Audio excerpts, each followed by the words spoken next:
They always offended, it's often admitted. I'm all independent, I irritate those awfully wicked. Wait, pause for a minute. Bryson, why you causing division? I loved your music, now you're homophobic, all for attention.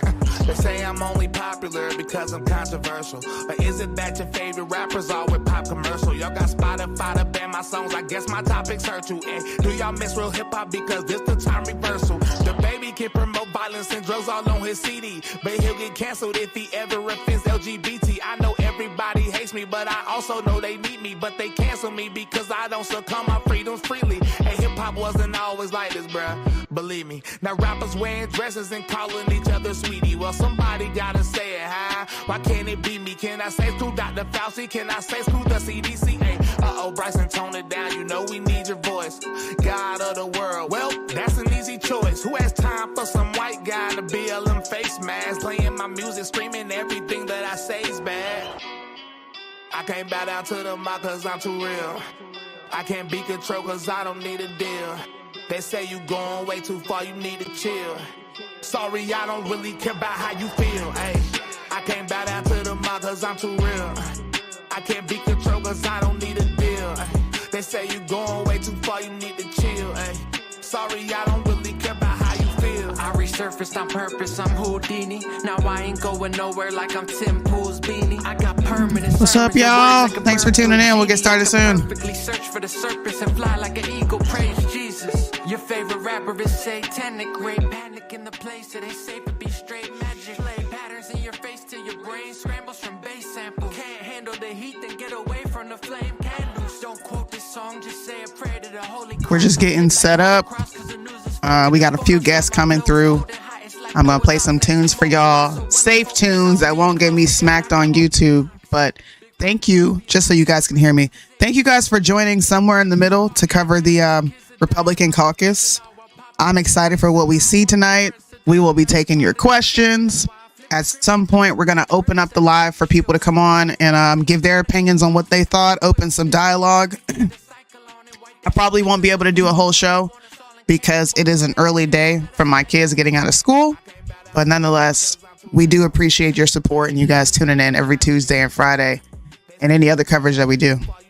It is much appreciated. So, like I said, I got to get everything set up. I'm probably going to start. You know what? Let me just put the feed up right now. Why not? We got a question right here. Do you think Trump can make it to election time? They will try to find a way to stop him. All the luggage he is carrying. Mo will be here. She's just not here right now, but Mo will be joining as well. I think that this election is Trump's. That's just my personal opinion. I don't think any other candidate right now is viable outside of Trump. You know? But we'll see what happens. You know, this is America. And stranger things have happened. That's the baby in the background. Stranger things have happened. We saw it happen on the 2020 election. And that crazy madness that went down. So I don't know. Oh, we'll see. But I personally do think that Trump is Trump all day. That's what I see. Just what I see. But who am I? Who am I? I could be totally wrong. If you guys don't mind, can you please share this? If you're on Facebook, hit that share button. If you're watching on YouTube, hit that thumbs up. If you're new here, please subscribe. You will not want to miss another live. We are a very objective, unbiased media source. Me and Mo do not agree on many things, and we oftentimes have debates on major things going on within culture, within politics. We'll stay tuned.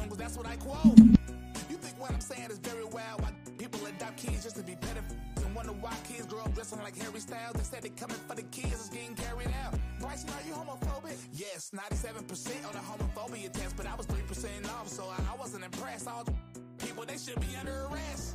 They say the song's so offensive, but only if you get offended. I can't offend you without your permission, and you don't even have to listen.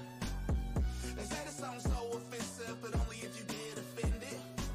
I can't offend you without your permission, and you don't even have to listen.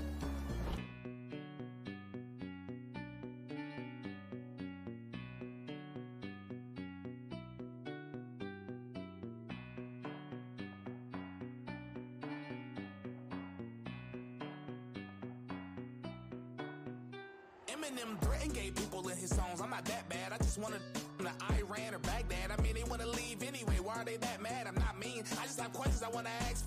Why are men paying no dresses to be edgy? Back in high school, I would've gave them a wedgie. Trans people scream out, why won't society accept me? But they didn't accept themselves, or they ain't ready. They say, Bryson, are you homophobic? Yes. Well, are you transphobic too? Yes. I mean, I don't know who I value less.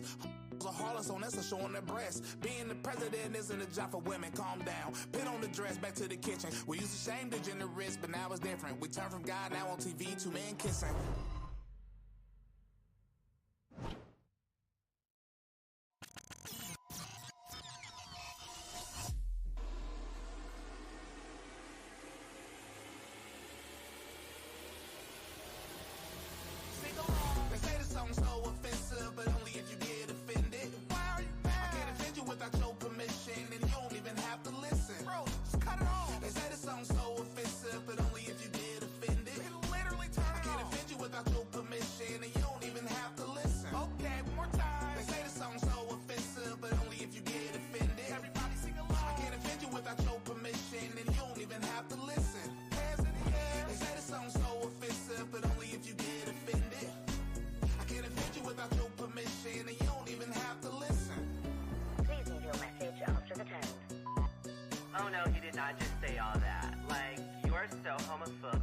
Tonight, but it is Nikki Haley, the former Trump ambassador, who has real momentum in New Hampshire. And she's hoping she can now generate some traction in Iowa that could bounce her into the Granite State primary.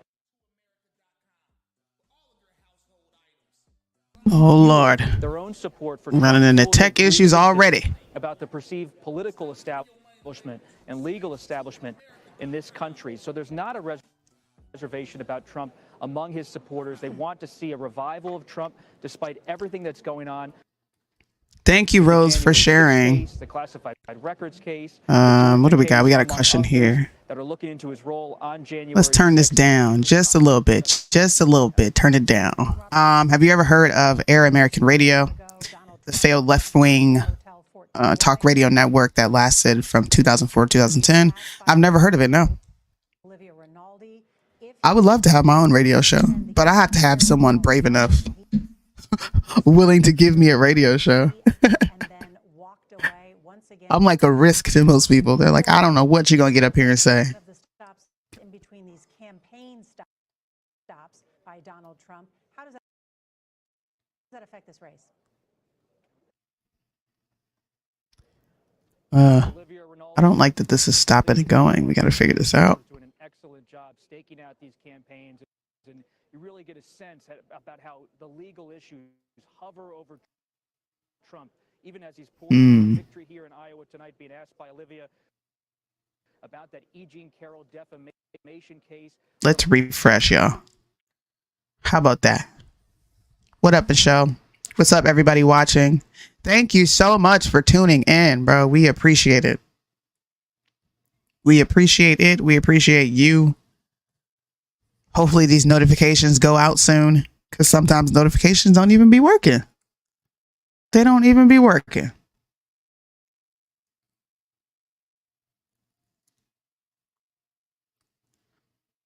We might not be using Sling TV tonight, y'all. We'll see. All right, let's get this going on not YouTube, but Instagram as well. I'm trying to be streaming all over the place. What's up, Uncle Sid in the building? Thank you for tuning in. Oh, wait, Instagram Live.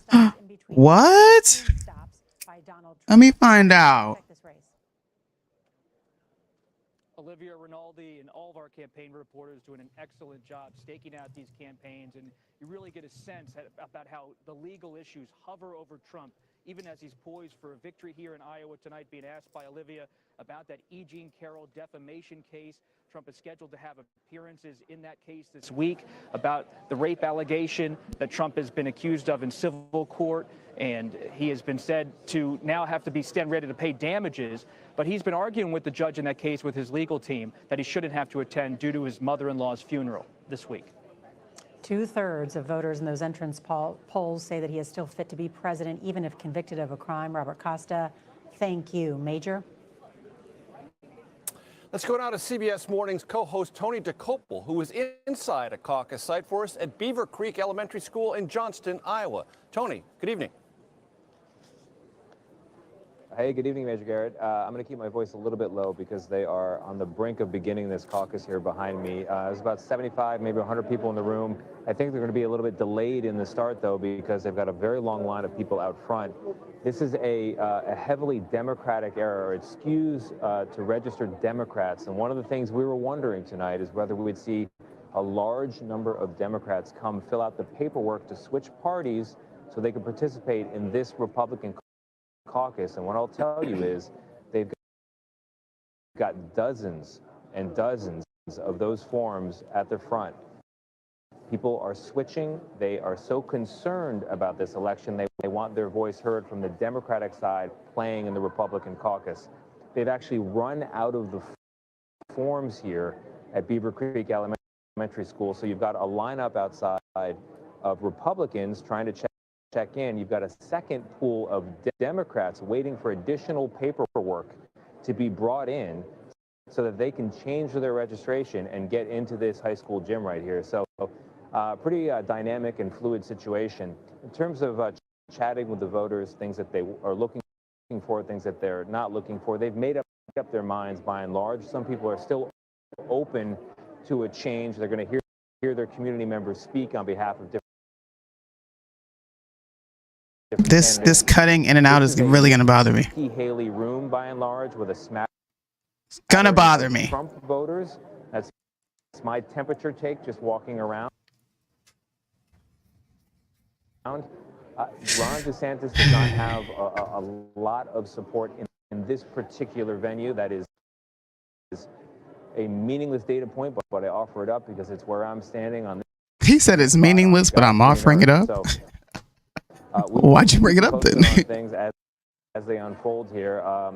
This is CBS News. Let me see if I can find this on YouTube. Actually, quite excited. This is democracy in action. Every time we have a presidential election and I'm able to get into a room for a primary vote or a caucus, it just sort of fills me with butterflies. And they're just beginning, so I'll toss it back to you. Oh, they're starting. And Tony, I want to ask you about the process you outlined, because it will take a little bit of time, because this is a party building exercise run by the Republican Party. And if you want to change your registration, you not only have to have voter ID, you have to bring proof of your residency, a lease or a utility bill. That takes a little bit of time to go through. If you're going to go through that process, and clearly that's happening there, that is going to slow things down a bit. Yes?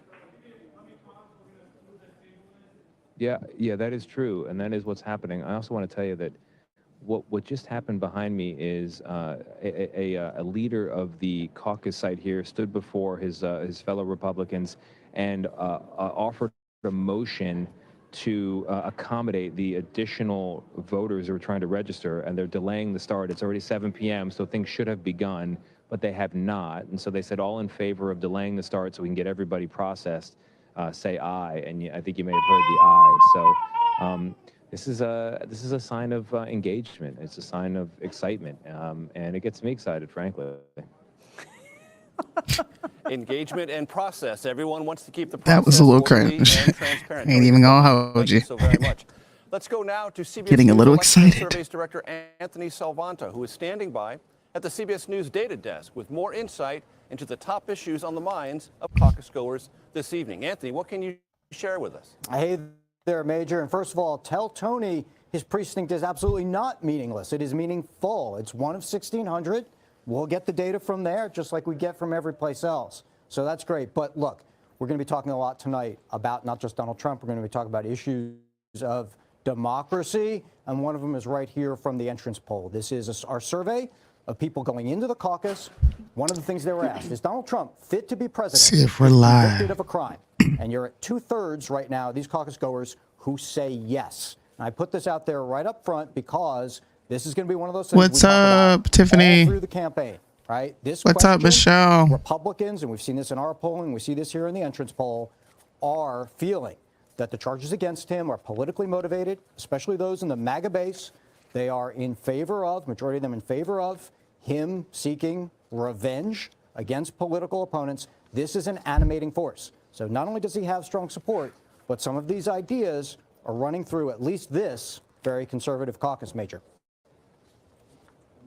And Anthony, we love to be transparent about our internal process here at CBS News. We have characterized this caucus as lean Trump. How did we get there? We got there because based on our entrance polls interview. Just so you guys know, I cannot find any Fox stream right now. So not that it matters because, you know, we're watching. We get to hear what these people are saying. But, you know, some people won't watch unless it's Fox News. They feel some type of way if you're covering it and it's CBS or MSNBC, guys. All media sources lie. I'm just here to say that to you. All media sources lie. They all have an agenda to push, and they all have their favorites when it comes to candidates. So don't be turned off by the fact that you see CBS. We all get to watch this, and you're watching it with people who have held objective, consistent views throughout the last, 5-6 years during politics. So don't be turned off. Don't leave. Stay right here. Hearing, what are you watching for? What's up to the people who just joined on Instagram, by the way? If you are watching this on Instagram, do me a favor and please hit that share button. Send it to at least 5 of your friends. If all of you can do that, we can get a bunch of people here. And after the live is done, I will host an Instagram live where we talk about what happened during the caucus. And for those of you who are watching on YouTube, at some point we will open up the live for you guys to join and give your opinions on what you thought of tonight. In some of the far conservative rural reaches of this state. That's the kind of organization and commitment that the former president and his team have put into this state that he failed to put in 8 years ago when he lost. And look at these temperatures for tonight, as low as -17, some wind chills in the north central parts of the state into the -30s as people race from the parking lot into the church or the library or the town hall that might be hosting these caucuses. It'll be very curious to see if turnout gets anywhere near the roughly 186,000 Republicans who participated back in 2016. State party leaders had been hoping for record turnout tonight, now conceding that may not happen. And Ed, does the size it was supposed to start about 13 minutes ago. I would say it's probably going to be about 2 or 3 hours, to be honest with you. Trump could be on track to smash essentially the Republican record for the largest victory margin in the history. I think everyone knows this. I wish I could put up polls. I can ask you and you guys can give me your comments in the chat. How many of you really think Donald Trump is not going to get the nominee tonight? I think it is without question that Trump will in fact be the Republican nominee. I don't think Nikki Haley has a chance. I don't think DeSantis has a chance. I don't even believe Vivek has a chance. Hutchinson. I don't think any of these people have a chance. It is going to be a Trump versus Biden ticket unless Democrats pull some crazy stuff or unless Republicans decide to pull some crazy stuff and force Trump off the ballot. But drop your answers in the comments section. Is anyone worried tonight? Or are you all just highly confident that Trump is going to win this? The vote to be the nominee. To represent the Republican Party. 13, 20, 25 points over Ron DeSantis and Nikki Haley tonight. They will struggle to justify their continued existence in this race. It might leave some Republican voters saying, gosh, I would have liked some options into March, but they may not be able to afford it if the donor money is drying up and they're looking for alternatives themselves. Okay. Everybody's saying Trump. All right. I believe the same thing. And CBS News chief political analyst and anchor of CBS News Primetime, John Dickerson, is with us following along with all the results as they come in. John, you have seen the latest entrance poll data. Lean Trump, not a huge surprise given the consistency of the polling that we have looked at. So what do you hope to glean from tonight's results? Well, who's got a story coming out of this, Nora? And that story could be Donald Trump wins big and it's over. It's not just it, but also it could be in a second place showing who can convert whatever happens into the story that Republican voters in the next states, if the contest goes on there, can tell their friends, and that begins the conversation if there's another, if there's... Ooh, that's a good one. Trump voters banning abortions nationwide. except as Major Garrett. Look at that. That was a good percentage, y'all. Over 70% are in favor and 32% were not in favor. Over 70% for DeSantis too, 21. Ooh, let's look at this one. Haley voters banning abortions nationwide. Favor of banning, 26%. Opposing, right there at the bottom, is 72%. That is pretty telling to me. What? Listen. Hold on. We got to give her this tonight. I'm going to be giving Nikki Haley this for a long time and a long time to come. Repeal the 19th.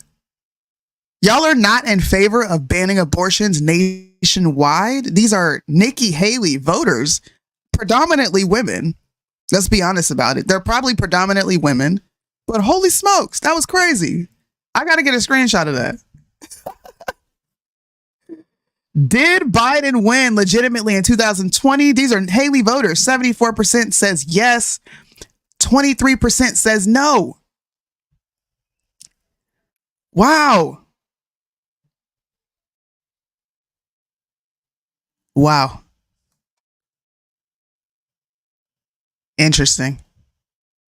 States that voted Obama, then Trump in 2016. 31 of them are in Iowa. Almost all of them in eastern Iowa. Once a Democratic stronghold, now not only just Republican, but staunchly Trump Republican. That talks to what we are seeing fueling an expected Trump victory tonight. Not only a light change from blue to red, but a deep redness in Iowa, reflective of Trump's involvement and influence here. Don't you agree? Oh, Let's absolutely. see. And We got to turn this nonsense down. He ain't going to jail. Give me a crime he committed, but the caucus doesn't come on till 10. The results, and we have to cover it. The results probably won't fully be in until 10, but listening to them give their last minute speeches and all that will be happening.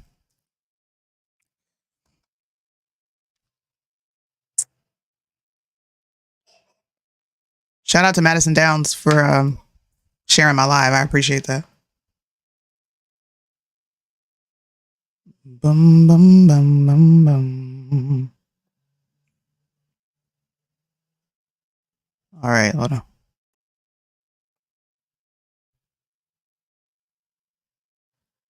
I'm watching CBS. I'm also watching Peep. I've got probably about 5 different feeds up here. We got MSNBC. We got NDT. We got the Dave Pakman Show. We got the Associated Press. We have a lot of different feeds going on. I'll be switching back and forth depending on which one is the best. But this is just covering. This is pretty much like an election, what we did on election night, where we are covering the votes coming in, having discussions about politics going forward, what we see now, how we feel about the candidates, and allowing the audience to get involved as well. And we're also covering the polls. MSDNC, I got you. We're also covering the early polls that are coming out where people are giving their opinions based on who they're voting for. Nikki Haley and all these people, their voters, and the polls that are coming out are pretty interesting, if I do say so myself. Nikki Haley voters are not in favor of a nationwide abortion ban. Over 70% of her voters say they oppose it. And I think I was a mere 23% say they were in favor. Interesting.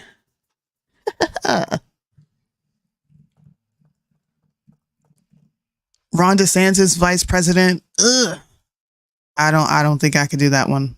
But we had a question. Tiffany K had a question tonight. She said, can Trump not be on the ballot even going through his legal battles? If it was someone else, they would be allowed on the ballot.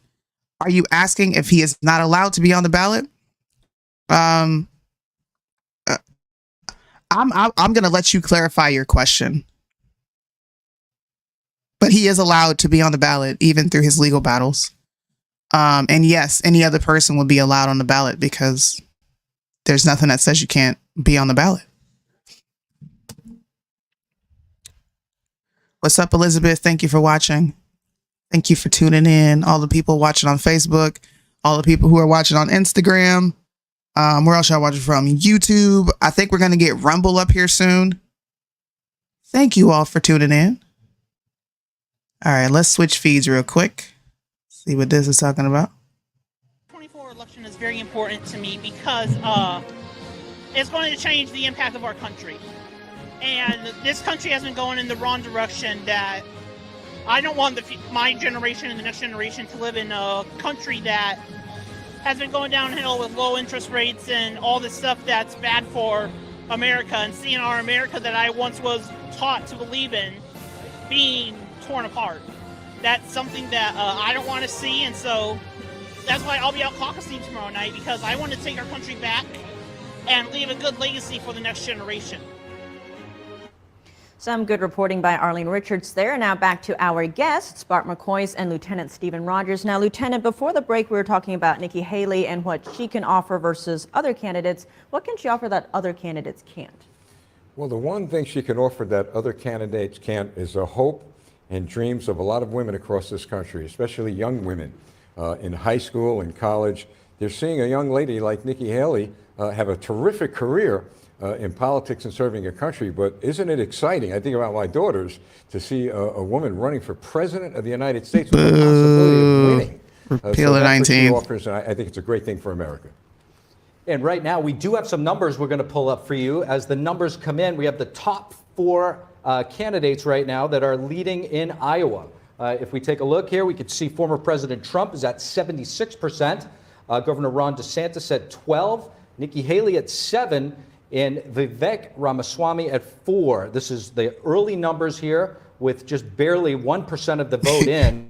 We're going to continue to monitor these numbers, but as expected with the early polling, barely 1%, and who's Trump leading? Is sitting atop at 77% right now. Bart, what do you make of this as expected? I would guess that these are the rural counties. These are the places. There are roughly 1,700 polling places in Iowa. There are about 700,000 registered Republicans, and I would guess between maybe 200,000 and 220,000 are going to vote tonight. So you do the math, you're looking at anywhere from, small counties where maybe only 40 or 50 people show up. So when they go there, they actually write down the name of their chosen candidate on a piece of paper and turn it in, and somebody opens it and counts it in front of everybody, and they call it in and say we have 75 for Trump and 30 for Haley and so forth. So those counties are so small, they're easy to count, and they're going to be the ones that count first. We're going to see that lead of Trump diminish throughout the night because the big counties like Des Moines are much more leftist oriented. They're more liberal Republicans. They are, and they're bigger, and it's going to take longer to count them. And that's where Nikki Haley and Ron DeSantis are going to have their strength. We're actually going to pull up a soundbite, get your reaction, Lieutenant. Be right back, y'all. That and get your reaction on the other side. We actually have a large fundraiser on the 30th of January at a major apartment in New York City where we're raising a tremendous amount of money. Believe it or not, a number of it coming from Democrats. Lieutenant, that was a soundbite earlier from Fox News where you had essentially somebody saying that a lot of the money pouring into the Haley campaign is coming from Democrats. Does this ultimately help or hurt her moving forward? Well, it's a good question. It depends on who is going to benefit from that. The Democrats, in their view, they want her to get the nomination, perhaps believing they could defeat her. That could backfire very, very badly. It's nothing new in politics. It's happened year in and year out, cycle after cycle. And at the end of the day, whoever's supposed to win, they'll win. But this may backfire on them very badly. Yes, indeed. And we will be back in just a moment. Yes, when we return from this very short break, NTD's Iris Tao with an on-the-ground update. See you soon.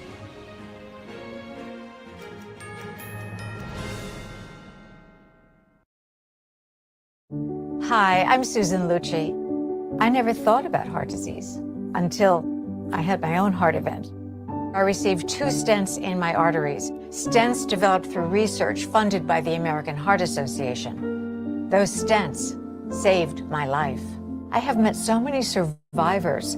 Each of them tells a story that can be so helpful to women out there. Everything was pretty good. It was a very happy life. I was given the diagnosis that I had peripartum cardiomyopathy, which is basically a pregnancy-induced heart failure. They told me my only chance was a heart transplant. And the American Heart Association helped make that possible. Their research helped save me. I think everyone should support the American Heart Association. Call now or go to helpheart.org. For only $19 a month, just 63 cents a day, you can help fund the next medical breakthrough. Get the next person trained in CPR, the next hospital certified in high-quality cardiovascular care. You can be part of that very important work that the American Heart Association is doing to save lives everywhere. Give $19 a month with your credit card, and we'll send you this special t-shirt that you can wear to show that you are helping save lives. I'm grateful for just every day that I get with my children. I am very thankful for the American Heart Association. Heart disease is America's #1 killer, and your support now can help save your life or the life of someone you love. Listen to your heart. The only reason I'm here today is because I did. So please call the number on your screen or go to helpheart.org now. Join me as a monthly donor today and help save even more lives.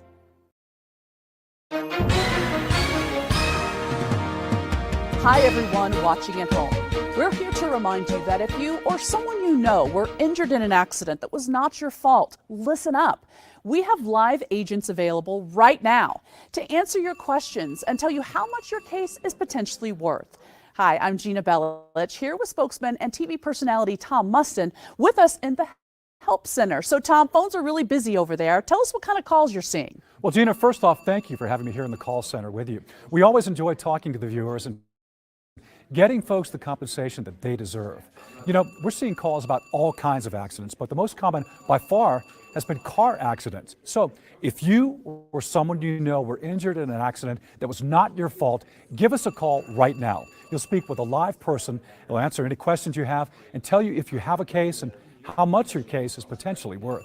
Thanks, Tom. All right, folks at home, you heard it. Take advantage of this opportunity and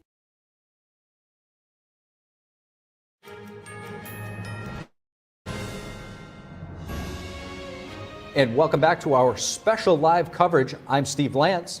And I'm Tiffany Meyer. Now, before we go to our reporter in Iowa, I've got two new guests to introduce. President of American Principles Project and former congressional campaign manager Terry Schilling.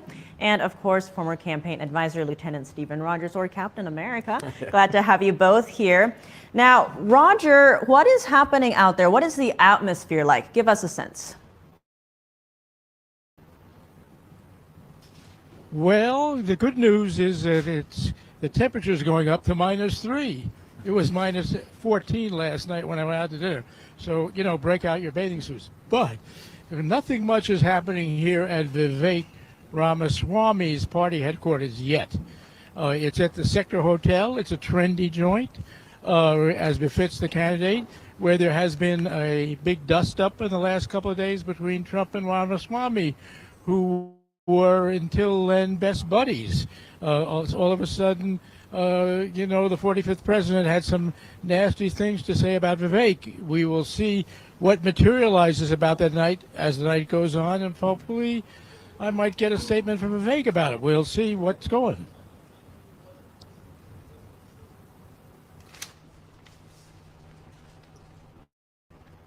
And Roger, while you are still there with us, give us a sense what the voters have been saying. The night is still very young, but what is how is the turnout so far? Any sense of that?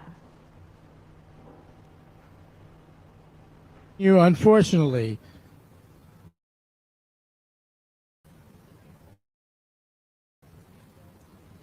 Roger, just in case you didn't hear me that time, I know the night is still very young, but give us a sense of the turnout, the voter turnout for Vivek.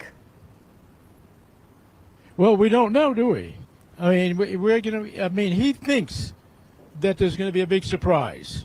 And, he's supposed to think that. Whether there will be, we will know quite soon, actually. I mean, people are starting to vote in the caucuses, or to caucus, not to vote, really.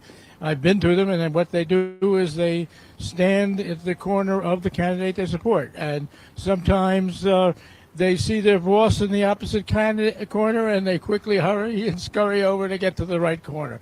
We'll see what happens with Vivek later on, and hopefully we'll get a crowd here in this party room.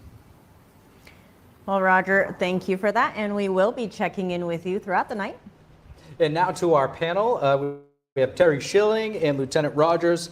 Great to have you both here. I would like to pull up some of the quotes here from former President Trump and Vivek as we're discussing that Roger mentioned in his opening statement there. It was quite interesting to see. Vivek has been kind of dubbed the younger version of former president, firing a shot across the bow, one might say, saying that Vivek is not MAGA. If we do have that, here we go. Pull it up. But what do you make of that, Terry? Well, I think that this is what happens in campaigns. I've been involved in several of them, and there's always here we go. Amount of friction, especially the day of and the days leading up to the election. I think Vivek has a long future in our party. I think that he's fresh. He knows what time it is, which is the most important thing. But I don't put anything past this. I think we need to move on after tonight as a united front, regardless of what the outcome is. And we'll see. I think this is just Trump being Trump and politics being politics. Well, we'll pull up Vivek's response to that.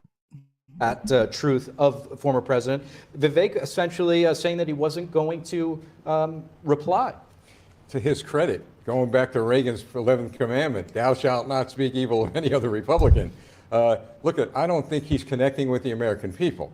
I also believe that Donald Trump, President Trump, wants everybody talking about Donald Trump, no one else. But for him to, for Vivi to, I call him BV because I can't pronounce his last name. This is what I mean, bro. Pretty strategic in this, not getting involved in attacking Trump. And to his credit, you know what? It kind of benefits him. Like I said earlier, people are tired. They don't want any more of that stuff.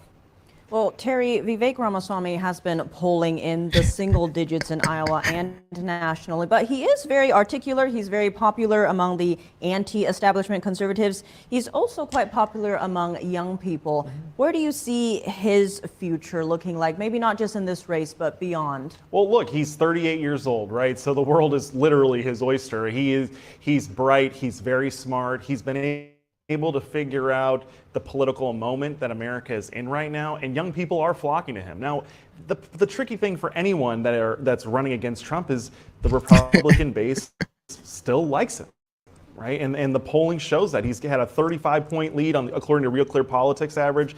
In Iowa, it's a 25-point lead in New Hampshire. Voters want Trump, and they don't want Trump light right now. But I just think right now, the results we get in tonight, it's really a reflection of just how much the party likes Trump and supports him and doesn't want to get rid of him. We will see. Let's flip over and hit this feed. See what they talking about. You've got solid support for Donald Trump. Now, look, folks who know politics know that I'm going to get to your question, Tiffany. Part of the Iowa caucus. White evangelical voters are going to be a large percentage. Well, Donald Trump, of course, they've shown him strong support for really through his presidency, and no change in that. The other one that I want to talk to, though, is this majority of Iowa caucus goers who said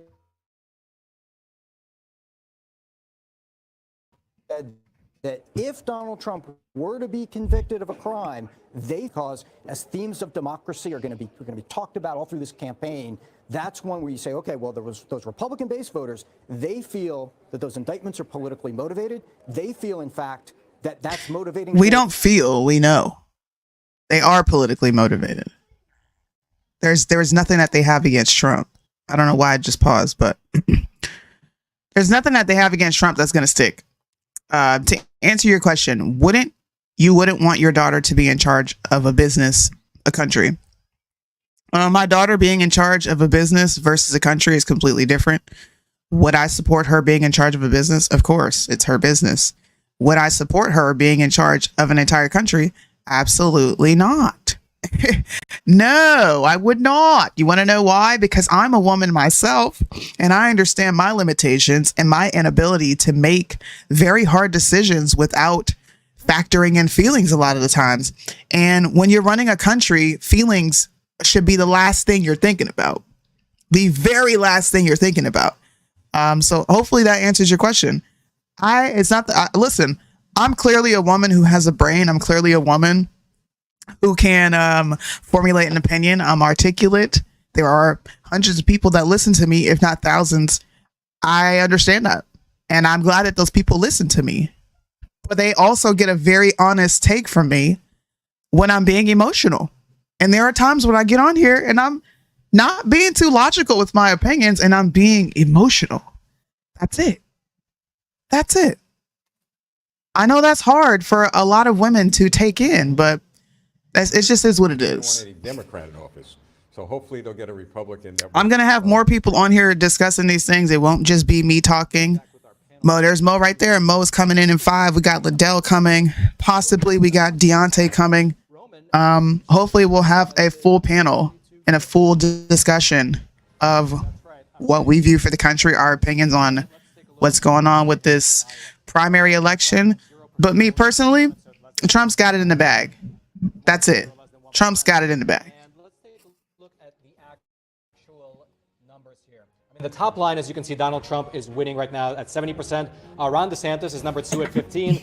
Nikki Haley at number 3 at 7.8, and Vivek at 6.3. Again, this is about 1% of the vote, not even coming in. So don't, a lot can change between here and there when the end is reached. Let's take a look at some of the Trump counties, won. Stop it. Some numbers reported.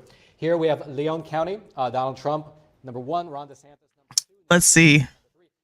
Actually, you know what? Let me pull the results up myself. Why don't we do this ourselves over here?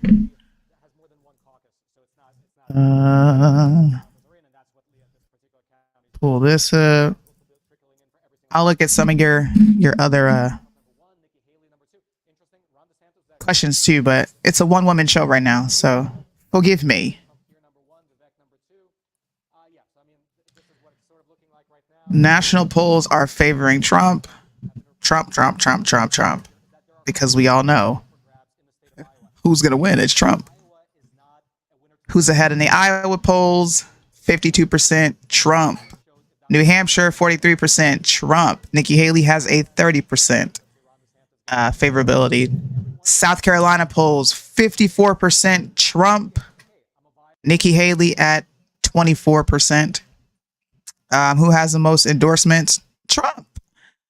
I don't even know why we're doing this.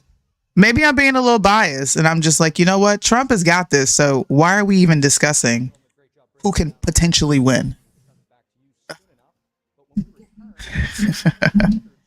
Cry, baby, cry. Who's crying? What happened? I missed it.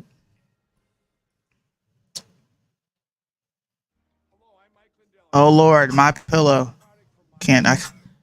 Oh, Lord. What's his name? Mike, what's his name, y'all?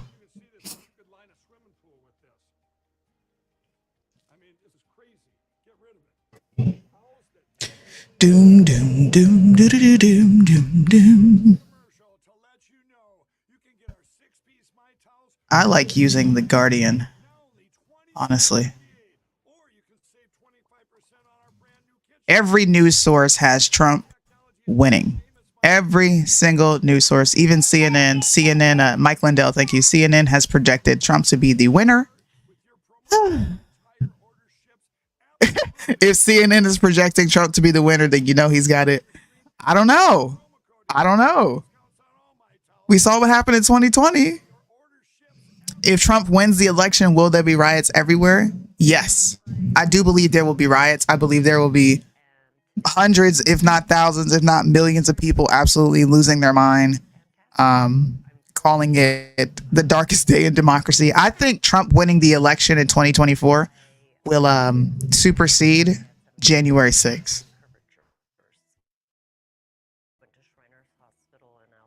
Just saying.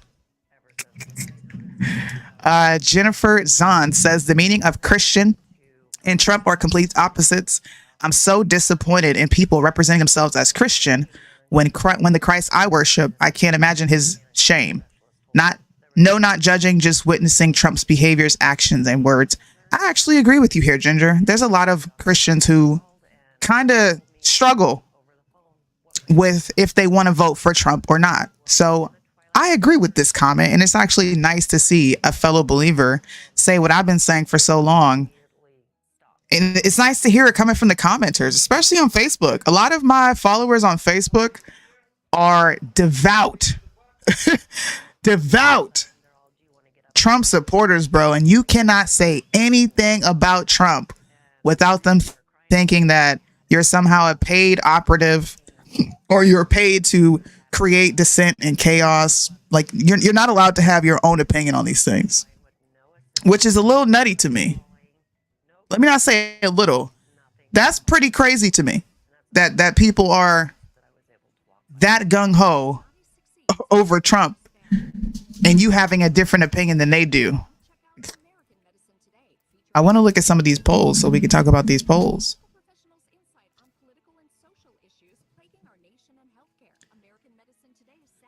Let me see.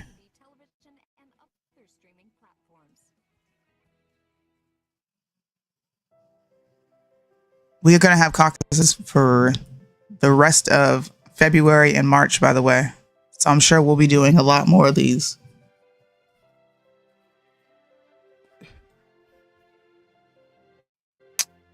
Where are the polls at, dude? The heck's going on? All right, here we go. Here we go.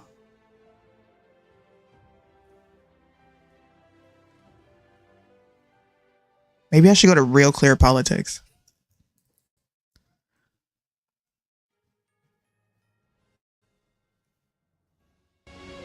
And caucus night continues in Iowa, where our reporters are on the ground giving us live updates as the data continues to come in. I'm Steve Lance. And I'm Tiffany Meyer. And we've got Arlene Richards connecting with us on the ground in Iowa. What is the latest out there, Arlene? Well, the latest is that DeSantis and his group, the supporters, are all out at the caucuses right now, and they will be here by about 8:30 p.m. this evening. So while we're waiting for them to come back, let's learn a little bit more about caucusing and what's involved in that. I spoke to a GOP precinct chair earlier today. Let's watch. So we're here in Dallas County, Iowa with Terry Rich, and he's getting things set up for a caucus tonight here at an elementary school. You want to tell us what we can expect to happen here tonight? Well, people will be coming in just a few hours, and they'll be doing the caucus. And that is a straw poll for the presidential candidates who have worked here for almost 8 months, talking to us face to face. So back here, empty gym, and we'll have what's called a precinct. There'll be 2 precincts here. We'll bring them together. They will register, show a voter ID. They'll sit down, and we'll do the pledge, the prayer, and then we're going to allow people to talk about their presidential candidate. After 8 months, why did you select? So they each get 3 minutes, which isn't a lot, but a lot of people have their mind made up. And at that point, after that's done, then we do some party business, because the caucus has 2 or 3 real key structures that we have to do. One is to, of course, do the straw poll. The other is to get volunteers that will help us in the election in the fall. And to do that, we'll ask for people to help us with our central committee for the county. We'll ask people to go to the county convention, and then they can work their way all the way to the national convention.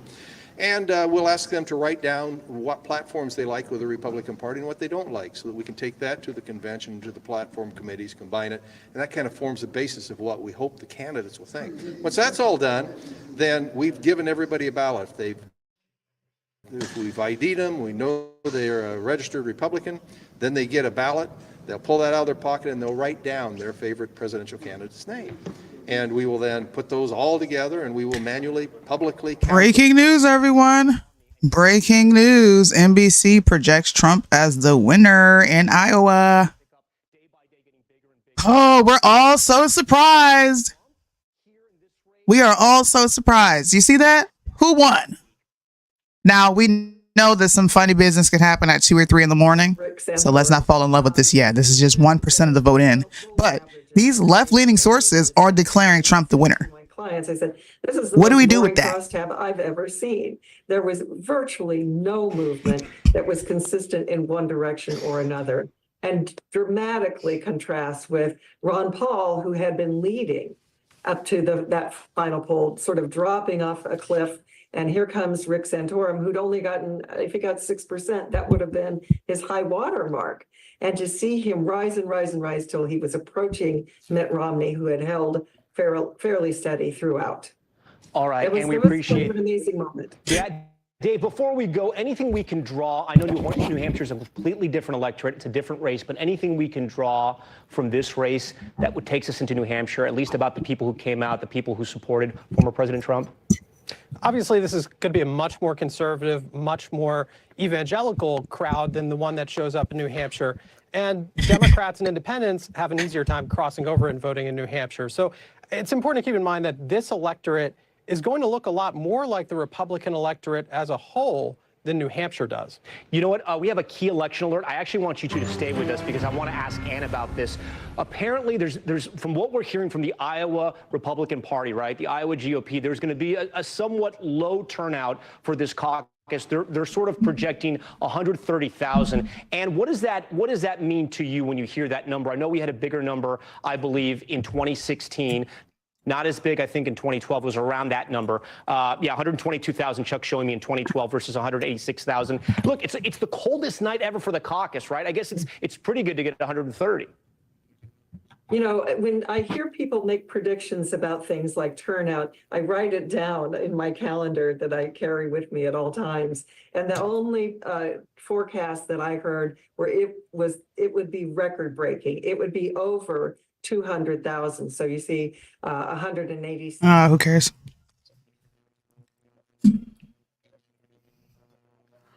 Nikki Haley's got 19%, DeSantis 16%. What's up, Mo? What's up, Sudie? Where What's are they up, coming people? from with all this Nick? What's up? Sorry. I'm just saying I am back from Chocolate City. Had fun. Somebody said I'm back from Chocolate City. Yeah, I remember from last show. What Chocolate is that? City, the name. That was what what's his name? Cash called that one prison he was in, Chocolate City. I said I wanted to go there. Never mind. I think I'm back. I don't know. This is a serious show. No Chocolate City talk. Hey, Elizabeth. Punch up the turnout you just had there. Oh, sure. So Trump is projected to win, which we're not surprised. This is Iowa. He is beating the crap out of Haley. 1% of the vote is in. 673 of the votes went to Trump. 262. Sorry, this is so small. 262 went to Haley, and 200 went to DeSantis. Wait, so it's already done? No, they're still counting. Oh, okay. I'm just saying, projected so far. And all left-leaning sources are reporting Trump to be the winner, by the way. Yeah. I don't know if you guys know that. They're all saying that Trump has won the Iowa vote. And then they're saying, well, it's heavily evangelical and it's heavily conservative, so there's no surprise here. But what we need to focus on is New Hampshire. So I think I'm going to look at New Hampshire a little different. And New Hampshire happens, I want to say sometime in February, if I'm not mistaken. Mm-hmm. Something like that. Yeah. Wait, it is absolutely disturbing that Nikki has that many votes. I'm going to agree with you. I don't know why anybody in their right mind would vote for Nikki Haley. I don't. Nikki Haley's a flip-flopper, dude. She's not consistent on anything. Right. I put out at least 2 videos showing how inconsistent she is, but Yeah. The only people I hear talking about Nikki Haley are people that are getting paid to talk about Nikki Haley. You know what I mean? That's it. Like, I don't hear nobody else talk about Nikki Haley. in room after room, they only show white people, not one person of color, brown people Iowa of is any type. 75% white. That's why. I wonder why I was so important, but so great about that. I don't know what you were trying to say, Alexis Webster. But you can let us know, because I'm having a hard time piecing together what you're trying to get across. I don't know what you mean by that. I just checked the demographics. 90% of the population in Iowa is white. So that's why you're probably seeing a lot of white people in the room. Yeah. It is beyond me why Democrats can't understand that they have assured this outcome. They understand nothing about human behavior, apparently. Okay. Okay. No man can save us. Put your trust in God and God alone. I agree with that. You need to tell a lot of Trump supporters that because they are batshit crazy. Trump supporters are nutty. They are nutty. We're going to get into the whole Ramaswamy thing while we keep I'm calling you out too. I'm not a Trump supporter, so I can do this. I'm going to play a video. Not because I'm a Trump supporter. Okay. I may be nutty for other reasons, but not because I'm a Trump supporter. Watch it. Draw me near. I must break out in him. Said, watch it. Joe Collins in the building. What's up, bro? He said, duh. Trump supporters are really bugging with this whole Ramaswamy, and I can't wait for Liddell to come on because I need somebody on my side. Ramaswamy versus Trump and this whole fallout and what people are doing is absolutely disgusting. I'm here to break it to you. I will say I have seen a couple of like posts about it, and I do agree with you. Like people are, like you always say, people are super tribal, okay, about their Trump, candidate. And the attacks that I see people getting for even giving any support to Vivek is crazy. But at the same time, like you can like Vivek, but still want to vote for Trump. Like you still know that Trump is our guy this election, but you guys, he can only do one more election. Like I don't know what you guys are going to do past this election. You're going to have to like somebody. So, I don't know. I don't think it's warranted. I think people are crazy. Yeah. Shout out to Julius. We're going to be going over to Twitter. We're going to be bouncing back and forth. This is not going to be a boring show where we just sit and watch other people discuss the polls, the votes that are coming in. This will be a somewhere in the middle show powered by Truth in the Marketplace. We'll have some more of our other co-hosts from Truth in the Marketplace come on. But I thought this was a really cool post that Julius put up where, of course, you have Joy Reid. I think any black person who dyes their hair blonde is going through some sort of spiritual crisis. Like something is wrong with you. That's not your natural hair. You know what? What is it? Is this a coverage of the Iowa caucus or a personal attack on Mo? What the heck? You're not black. What the heck? Okay. You got to be black with blonde. Okay, you got to be black. Why are you trying to make yourself black? I thought you said anybody who goes blonde. I'm like, damn.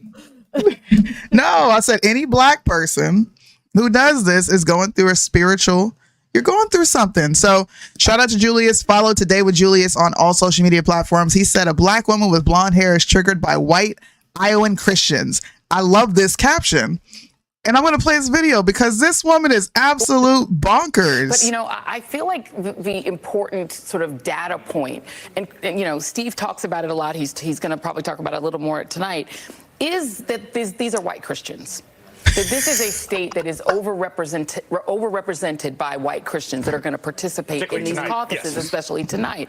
Earlier today, reached out to Robbie Jones, from the Public Religion Research Institute, knowing that we were going to talk about Iowa. And this is a hyper evangelical white state.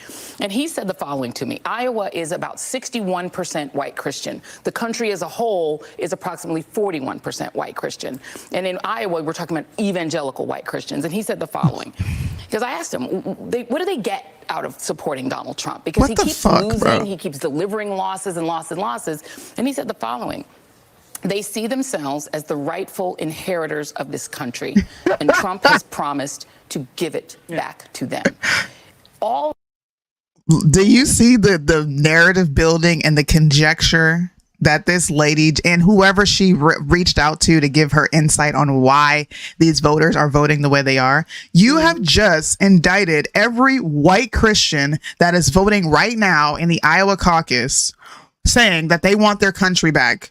and they want to take it back from black people.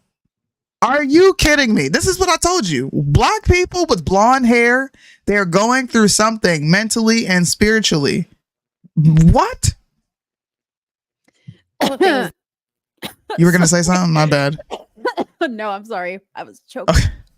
That we think about electability, about, what are people gaming out, or none of that matters when you believe that God has given you this country, that it is yours, and that everyone who is not a white conservative Christian is a fraudulent American. Is a less real American.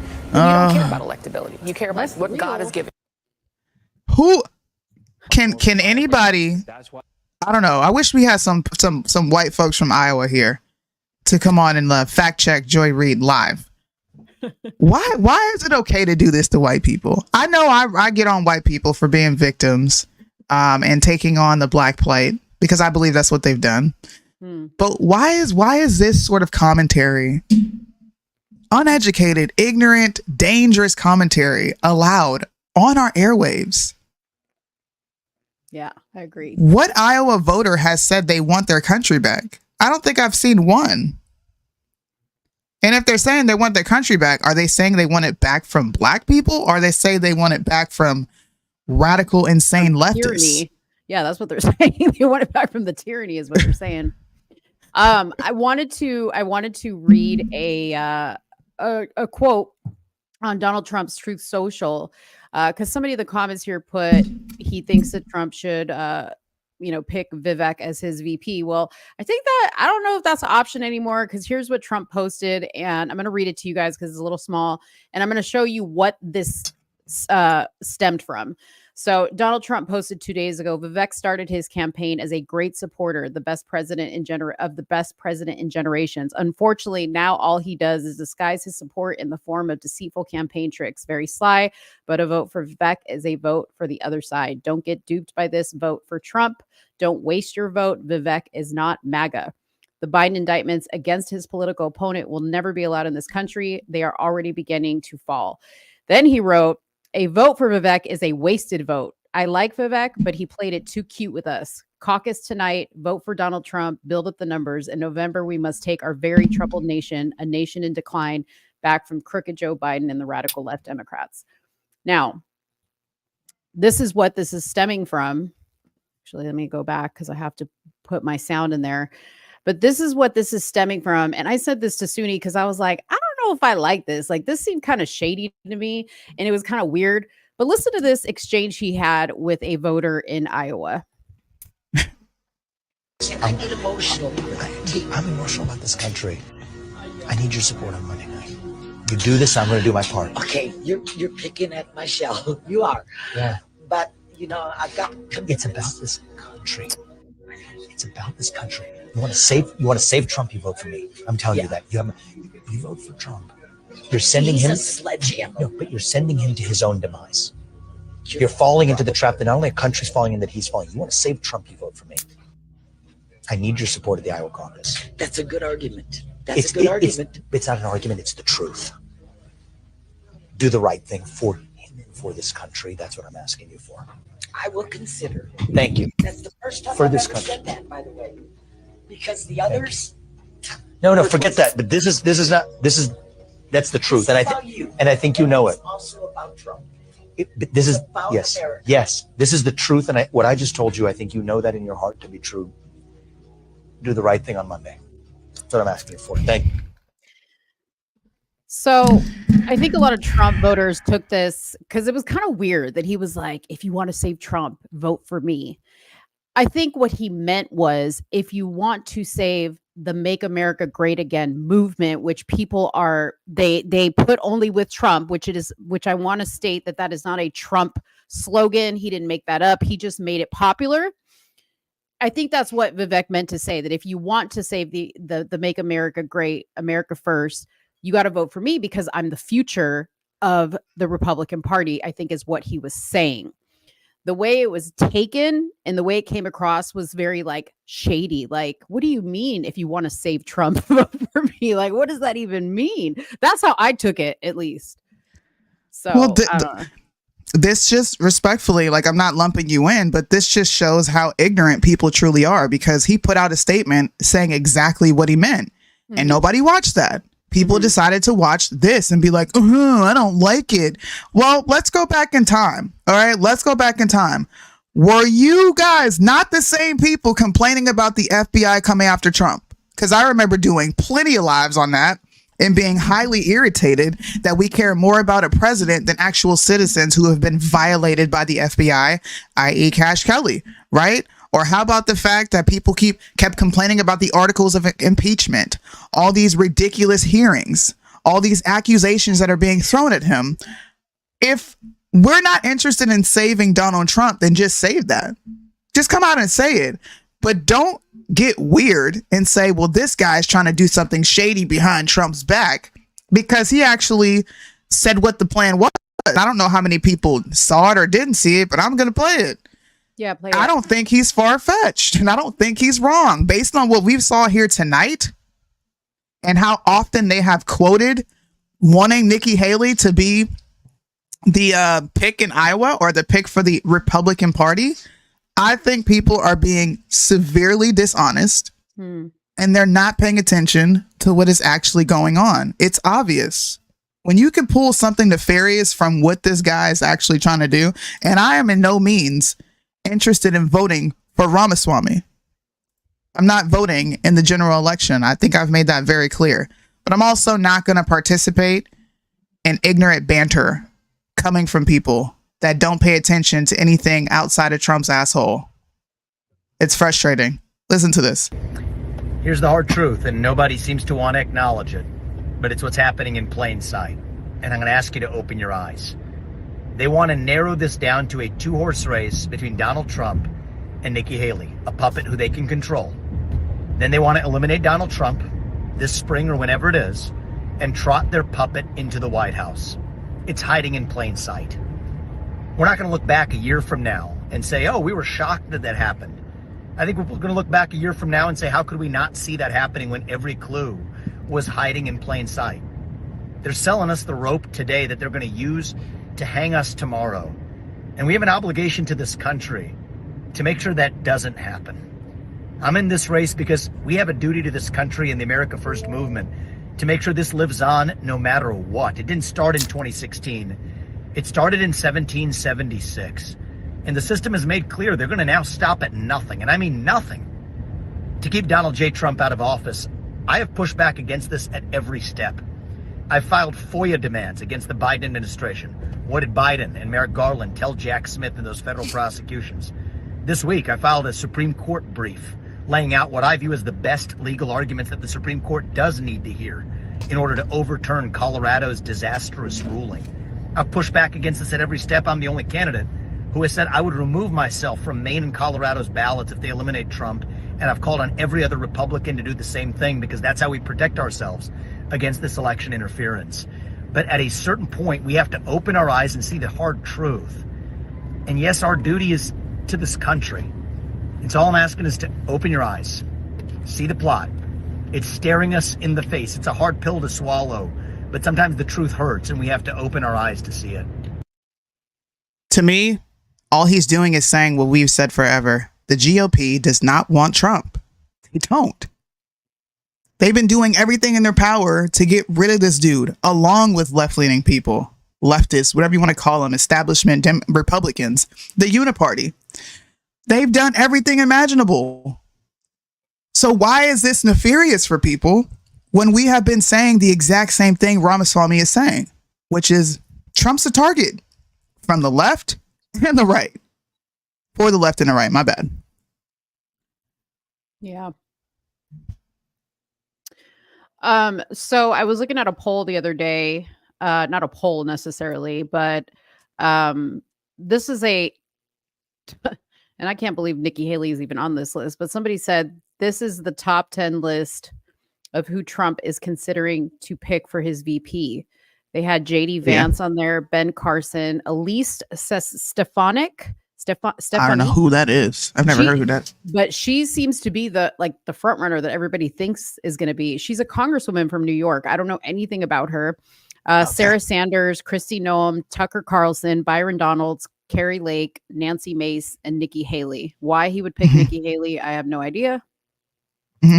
Other than to get her out of his way and control her. I don't know. I'm not sure. But yeah. I don't think she'll. I mean, I find what Ramaswamy said to be more plausible. I think they will put these two against each other. For sure. And she's a favorite. She's a darling. She's pushing exactly what establishment Republicans want. They want a war with Iran. I watched the debates. As boring as they were, I watched them. And she heavily focuses on Iran. Yes. All the time. And these establishment Republicans, once again, they don't like Trump. They don't. Yeah. Tucker Carlson would be sick, to be honest. I mean, here's my thing. To me, that's just a popularity pick. Yeah. Like I was gonna say, you guys, I get like this is the thing. Like people, just because somebody has a dynamic personality, you know, is really good at the job they do where they're at right now, being in a leadership position for the United States of America is a whole other situation. Okay. Yeah. You're talking about somebody who reads words off a teleprompter for a living. Okay. Now, so does Trump, right? But, you know, like, have you really seen Tucker Carlson outside of his show? Right? Like, do something that would maybe separate him from anybody else that could do the same thing. I mean, I like the guy, but that doesn't mean he's going to be a great VP. You know what I mean? And then what if something happened to the president? Then Tucker Carlson's running the country. Come on.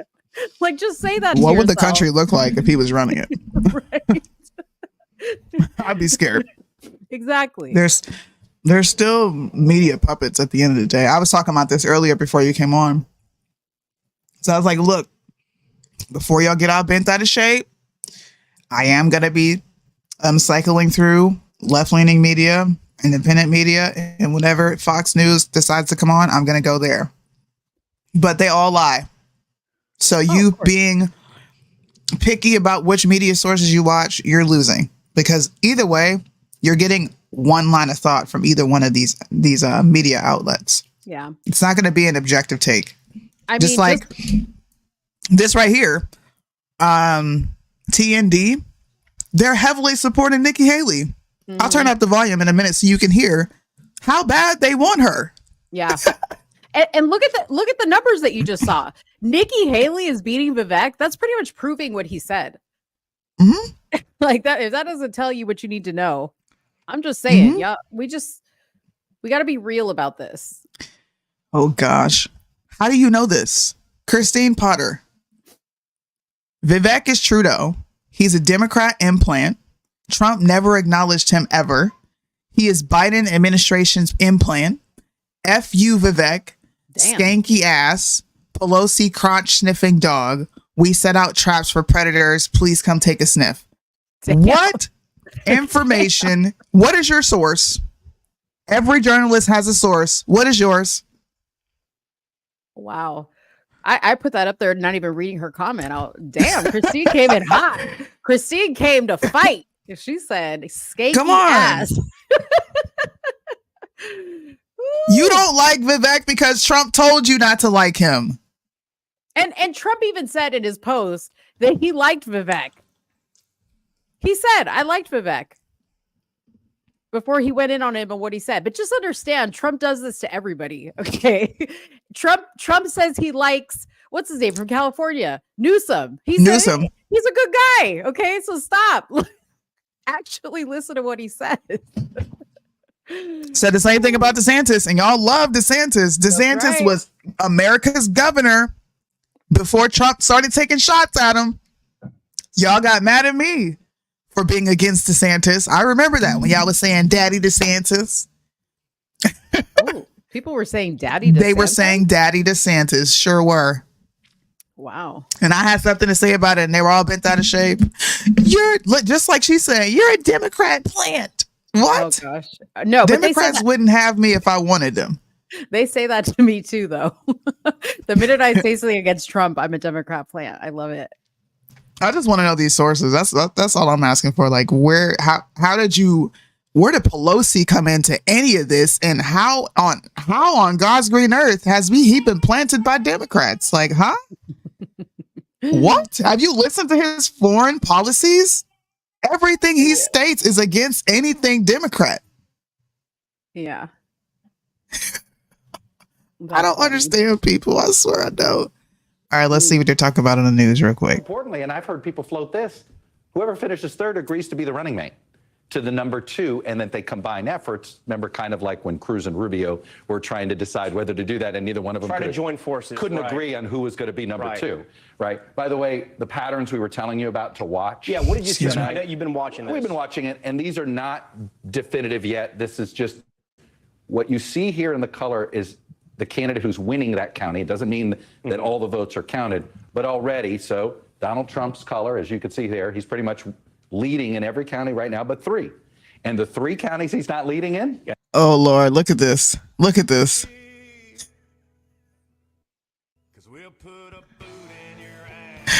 They haven't spoken yet, right? I didn't miss that, did I? This song. No. Oh, we got to turn this off. I'm not trying to get no copyright strikes, but like, bro, where's Fox News? I need to see Fox News real quick. I really want to hear what they're saying. They can't be saying anything good. So I'm going to admit, okay, because this is like this is the first time I've been caucused before. I really wasn't, not that I wasn't interested, but I really didn't pay much attention to the caucuses in prior years. So I don't know about anybody else, but I had to read up on the caucuses and why this Iowa caucus is so important. And something interesting here that I read that said the state has not been a reliable barometer of national support. None of the winners of the last 3 Iowa caucuses in 2016, 12, and 8 went to capture the party's nomination. That's largely due to Iowa's evangelical Christian community, which plays an outsized role in the process and tends to back the most socially conservative candidate in the field. Mm-hmm. So that was pretty interesting. There's some interesting facts in this article that I was reading. It's in Reuters. I can't even say Reuters. Reuters. Yeah. Who else didn't know about the Iowa caucus and why it's important? Because I didn't. I'm gonna admit we're caucusing. We're losing our caucus cherry tonight.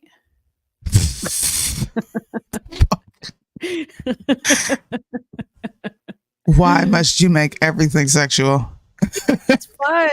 It's fun. Politics is so boring, and we make it fun over here. No, it's not. Politics is fun. Look at this guy, for instance. What do you think is the last time this guy got laid? Probably last night. Probably not.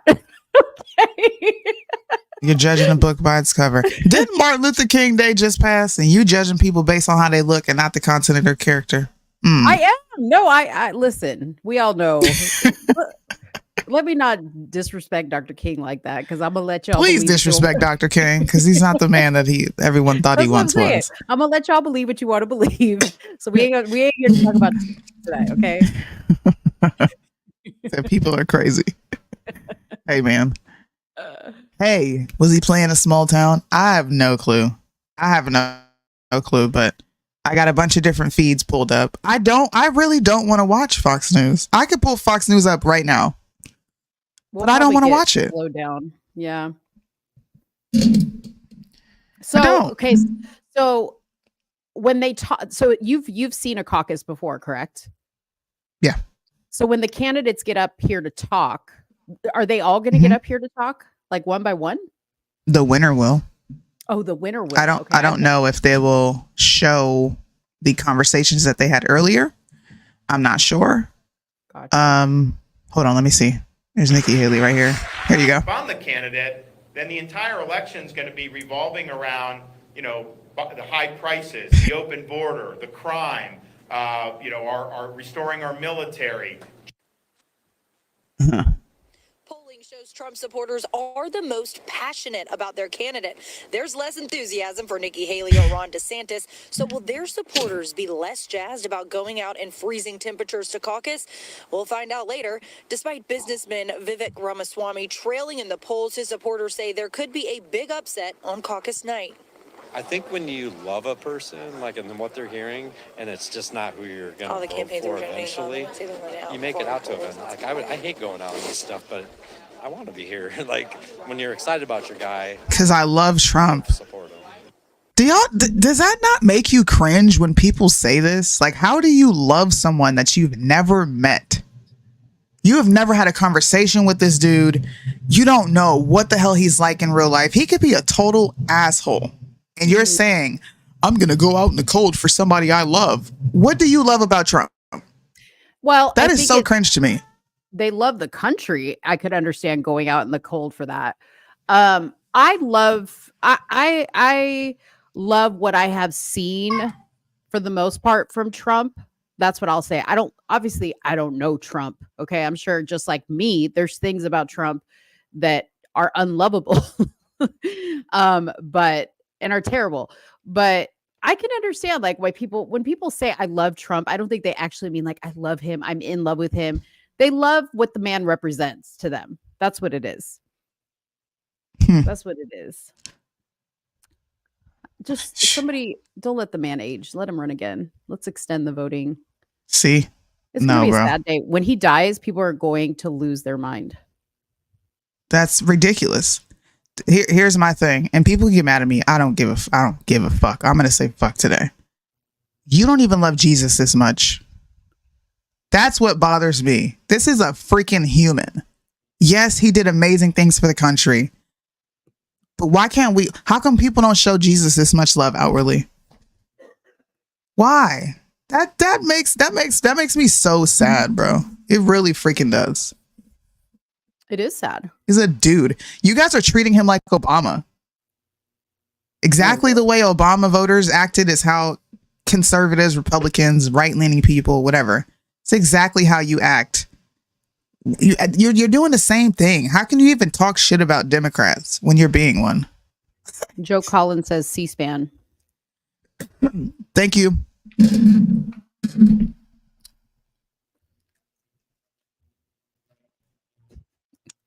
I love Trump's picture.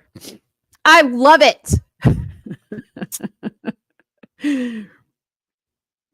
Stop being cringe, Mo. He'll always Without be your time Poppy Trump. and your talents, caucuses could not be possible. And as Eileen said, it takes probably close to 40 or 50 people, and they're part of the group. So thank you so much. They will give you your instructions now, and it'll be a little loud, so you may have to talk loud. They'll try to converse with you back and forth. They're going to explain what's going to happen first.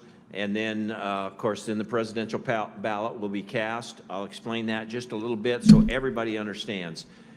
The first thing these people have to do is they have to get elected as a permanent chair and a permanent secretary. That's the number one thing. And then they will go through the process of things that are going to happen. Then it'll be the presidential ballot. Then it'll be a ballot for the for the county central committee, a ballot for the county convention, and then discussions on the platform. So I will come back to the microphone once we have the numbers for this group here. I don't know what time the numbers for the state will be in. I've been asked that. I can't tell you that, but I hopefully we'll have our numbers totaled, in 45 minutes or so after we do the election. So, and there will be two, just so everyone understands, once the ballots are cast, they'll go in a bag. There will be 2 counters from each precinct. Those 2 counters will go in the room with all the other 6 precincts, so there'll be 7 precincts, and they will be counting them. They will count them twice. There will be observers there, so there should be no questioning about anything. So once again, thank you very much, and I'll talk to you later.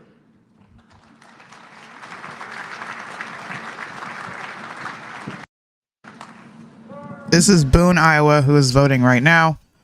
They're about to cast their votes. Did he say 45 minutes? I guess in 45 minutes after they start, we'll have results from them. Let's see. Newt Gingrich and Sean Hannity are talking right now. A bunch of right-leaning psychobabble that I just can't be bothered to listen to tonight, y'all. I'm right-leaning enough for the Fox News. I don't think I want to hear my own rhetoric coming from their mouths. Will any pipes be bursting? Then Haley wins. That is what I said earlier. You think that's going to happen? Listen, CNN projected Trump to be the winner probably not even 5 minutes after they started counting votes. Mm-hmm. Not even 1% of the vote was in, Mo. Not even 1%. So I do think some funny business could happen. I don't know about no pipes bursting, but I do think something funny can happen. Now, do I think she'll win this caucus? No, I don't. Like some of the left-leaning people brought up, New Hampshire might be a different ballgame. Some of the polls that were showing earlier in the newscast, they had Nikki Haley voters discussing some of the hot button topics that they were for or against, and 71% of her voters said that they oppose a nationwide abortion ban. 71%.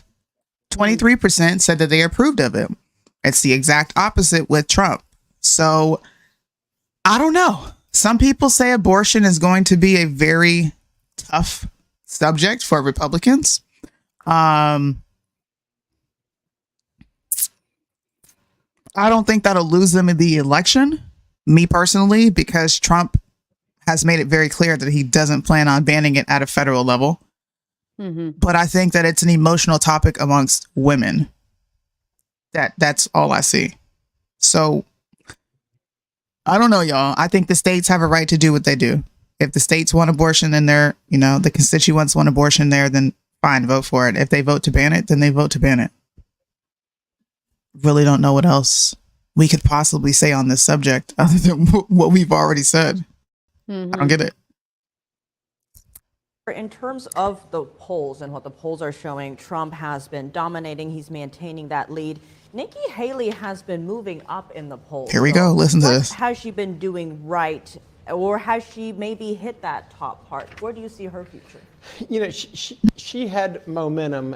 And I mean, frankly, and what Christie said wasn't wrong. She is spending an unbelievable amount of money between her PAC and her super PAC. I mean, more than everybody else combined. And so that's been benefiting. I mean, TV works, unanswered TV works better. And DeSantis just didn't have the money to compete with that. And so when she was specifically attacking his campaign, and by taking away faith in DeSantis' campaign, like I said, those people fell off and went to Trump. So it was a little bit of her coming up and DeSantis coming down, losing votes to Trump. But it was they kind of met right there at about dead even. And so, but that is a big jump for her. But I think there's just, the media wants her to be successful, and they have pushed this narrative left and right because I think regardless of all the polls that say, she would win and she would beat DeSantis, beat Biden, when you look at how many Trump people say they would either not vote or vote for Kennedy, no, she would gut the Republican Party because she can't hold the Trump coalition together. And so the Democrats would love for her to be the nominee. Just want to direct our attention to the screen right now. As you can see there, that's Trump campaign headquarters in Iowa, waiting for former President Trump to come out and give his victory speech. He is the projected winner of the Iowa GOP caucuses.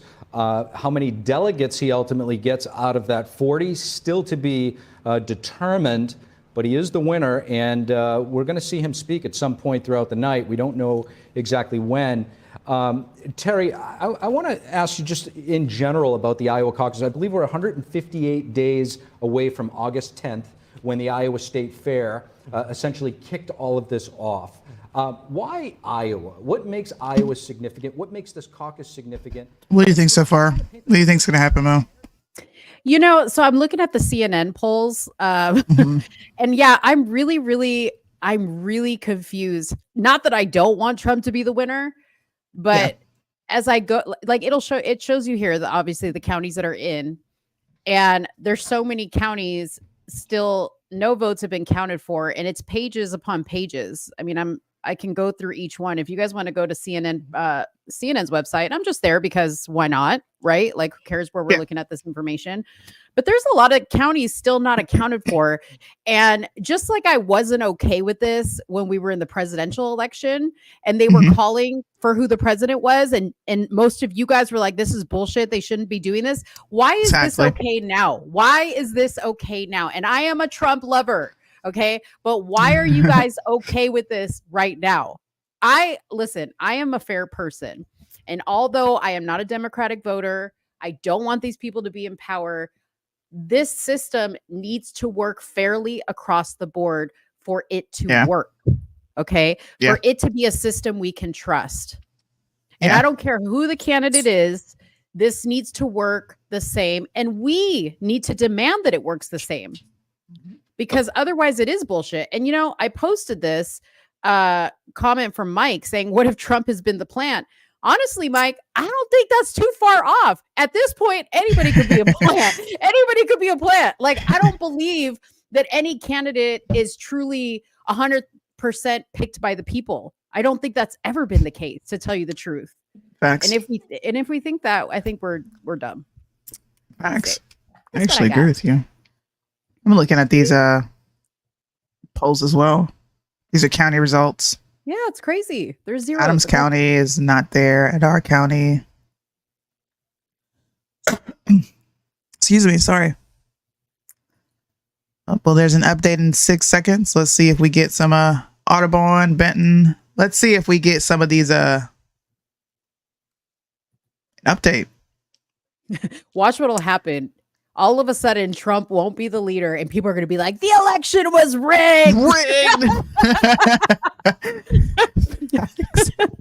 That is so true, dude. I just read to you guys, because I don't know the facts of this Iowa caucus, but I want to restate this again. An important fact to know, that the caucus has not been a reliable barometer for national support. Ooh. None of the winners of the last 3 caucuses went on to capture the party's nomination. So my question, as somebody who doesn't really know much about the caucus life, is why do we even care that much at this point then? Why is this that important? Why is it that important? Why does this election matter if it really doesn't matter at the end of the day? If it really doesn't matter, I'm just saying. Here's Boone, Iowa. They're still voting. This is C-SPAN, in case people are wondering where we're getting this feed from. This is C-SPAN. Boone is still voting. We're going to watch some of these people vote. That's the white Ruby Freeman right there. She white Ruby with the little beret. We should have got Ruby off for commentary. We should have had her. We should have called her and said, Ruby, would you like to comment? She's scared. She ain't hiding. She said, look, I ain't messing with the FBI. Y'all gonna have to figure this out by yourself. That's what she said. Ooh, look at that white Trump hat. That's pretty fly right there. How do you give me? I would need to give me one of those white ones. Look at that. My goodness. Okay, so these look like these are counters. Why y'all got these old folks that wear bifocals counting these damn ballots? Because these people are accurate, Suni. These people are accurate. This woman probably knits all day, every day. All she does is count 1, 2, 3 in a loop. 1, 2, 3. She's accurate. I'm telling you. We'll see. We shall see. Watch her though, y'all. Watch her. She may be slipping some ballots out of from underneath the table. Keep your eyes on her. Don't let the red beret fool NBC has now projected Donald Trump to be the winner of Iowa. You know, we lost a bunch of viewers once we started being extremely objective. When I was on here just playing, Trump's going to win. How many people think Trump's going to lose? I think he's going to be the winner, hands down. There's nobody else, Trump or no one else. I had 50 viewers just sitting here watching me. Once we started getting into the... Do you think so? I don't think it is, because this is Facebook. Our YouTube viewers are consistent. It's Facebook. I had 37 people watching via Facebook. Now it's down to 9. Maybe Facebook is dropping them? No, I think, see, you're giving people too much credit. Okay. People never mind. Don't like, this is my, and I know this because I know my demographic on my Facebook. These are staunch Trump supporters, bro. You cannot say anything about Trump. Nothing. If you show any ounce of support or support things that they deem support for Ramaswamy, they're going to tell you you're a George Soros plan. Stick around. Listen to some objective. Excuse me. See? Then 15, then 7. People, when you don't say what they want to hear, they drop, bro. I'm telling you. They're upset. I'm sorry that I upset you. I let you know from the very beginning. I'm not voting for Trump. I'm not. And I'm going to get on to. Come back. What you mean come back? Come Oh, on. I thought you were talking about me. We'll talk sweet about Trump again. Come back. Mo will. I won't be doing that. Right. You know what? While we're waiting, have you seen this video? Go ahead and play it. Y'all give this video a like. Keep commenting because that always helps if there is some funny business going on and people are getting dropped from the stream. So please hit that like button. They like when Erica likes when we banter back. Of course you do. You want us to fight. See, all you guys want is chaos, Erica. You guys like when we fight. That's what it is. Y'all are messy. It's boring when we agree. I agree with you, Erica. Voting for? Who am I voting for?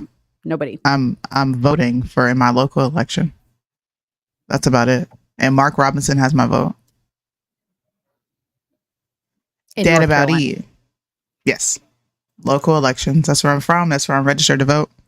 North Carolina. Y'all keep pausing on YouTube. Is anybody else having pausing issues? That might just be your internet because you're in Texas and you guys are having an Arctic blast. So right. Nobody else has been complaining about pausing, but are we pausing for anyone? It could be us, Apex. I'm in Dallas, and yeah. These pipes are frozen. Let's see. All right, I wanted you to see this video. Okay. No, all good here. Well, it's just your Obamacare of the internet. Sorry to break it to you. Don't insult the man. Jeez, damn. I know him personally. I'm gonna insult him all the time. Oh man. It's my love language. This is how people understand me. Okay, Mo? Oh, they damn. do. I tell you about my faith. I'm Hindu. Oh, I saw this. You saw this? Mm-hmm. Well, I don't know if the people saw it. Go ahead. I'm going to play it, and I want to hear your commentary on it. Would I be the best president to spread Christianity through this country? I would not. Okay, well then we don't want you. Sorry, bye. We need more Christian leaders. And you know what? This used to be common sense. In the 13 colonies, you couldn't run for office if you weren't a Christian. And I think we need to get back to that. I think we need to get back to the point where we say, you know what? We're a Christian nation. We want Christianity. And we're tired of being sold these makeshift, pathetic, hydrogenated substitutes for Christianity. This guy's talking about, oh, we share values. No, my value is Christianity, and you don't share Christianity because you're not a Christian, and I don't want to substitute for it. Why should I compromise? Why should the majority of Christians compromise? It's the people who aren't Christians. They should be compromising. If they want to come to a Christian country, then they compromise and they abide by Christian law. But we're not going to compromise. Why should we bend over for these people? Why should we say we're going to take our Christianity and we're just going to go hide it over here, and you can have your religion, and your religion can be the one that we worship and celebrate and praise, and and we'll just kick our creed to the curb. No, Christian consciousness needs to rise. Now, why you put me in the position to make more viewers drop though? How are you going to make more viewers drop? Because they're not going to like my answer. Who cares? I don't like your answer sometimes. No, I don't care. I don't care if they don't like my answer, but I'm just saying, prepare yourself, people. I don't know who this guy is, but I'm assuming he's a Trump supporter because he's attacking Vivek. But I got news for you, and I'm for Christian values. Okay, I do. Number one, we're not going to find somebody who has 100% Christian values. Number two, Trump definitely doesn't have Christian values. Say it again. I said Trump definitely doesn't have Christian values. So if this guy is in fact a Trump supporter, keep it real, bro. Because if you're attacking Vivek, you got to hold Trump to the same thing. Okay. Now, that being said, we're never going to find the perfect Christian candidate. It's never going to happen. Never going to happen. I'm just saying, in politics at least, okay? Because you got to be dirty to be in politics. So everybody's Yes. dirty. All right. Listen, I agree with you. Oh, okay. Number one, was our country founded upon Christian principles? Absolutely. Yeah. You can look at the Constitution. You can look at the Bill of Rights. You can even look at the Articles of Confederation before there was a Constitution. And you can see that it was inspired by the Bible. The first 10 commandments. It is what it is. But let's get real. 1776 has came and went, and our country is no longer operating under Christian principles, morals, and values. If it was, we wouldn't see half of the stuff we see here today. We wouldn't see this even inside battling within these political factions, right? We wouldn't see Democrats and Republicans warring. We wouldn't hear Republicans complaining about Democrats having all this control if it was a Christian nation. Yes, the majority of the people here are Christian, for sure. But for this dude to say, number one, I'm going to fact check you because you said you could not run for political office unless you were a Christian back when the 13 colonies were first formed. I could have swore that the reason that they left Britain was to escape religious persecution. Correct? So everything else he was saying is a bunch of hogwash. Who is that guy? I have no clue. I've been trying to find out who he is for a couple hours now.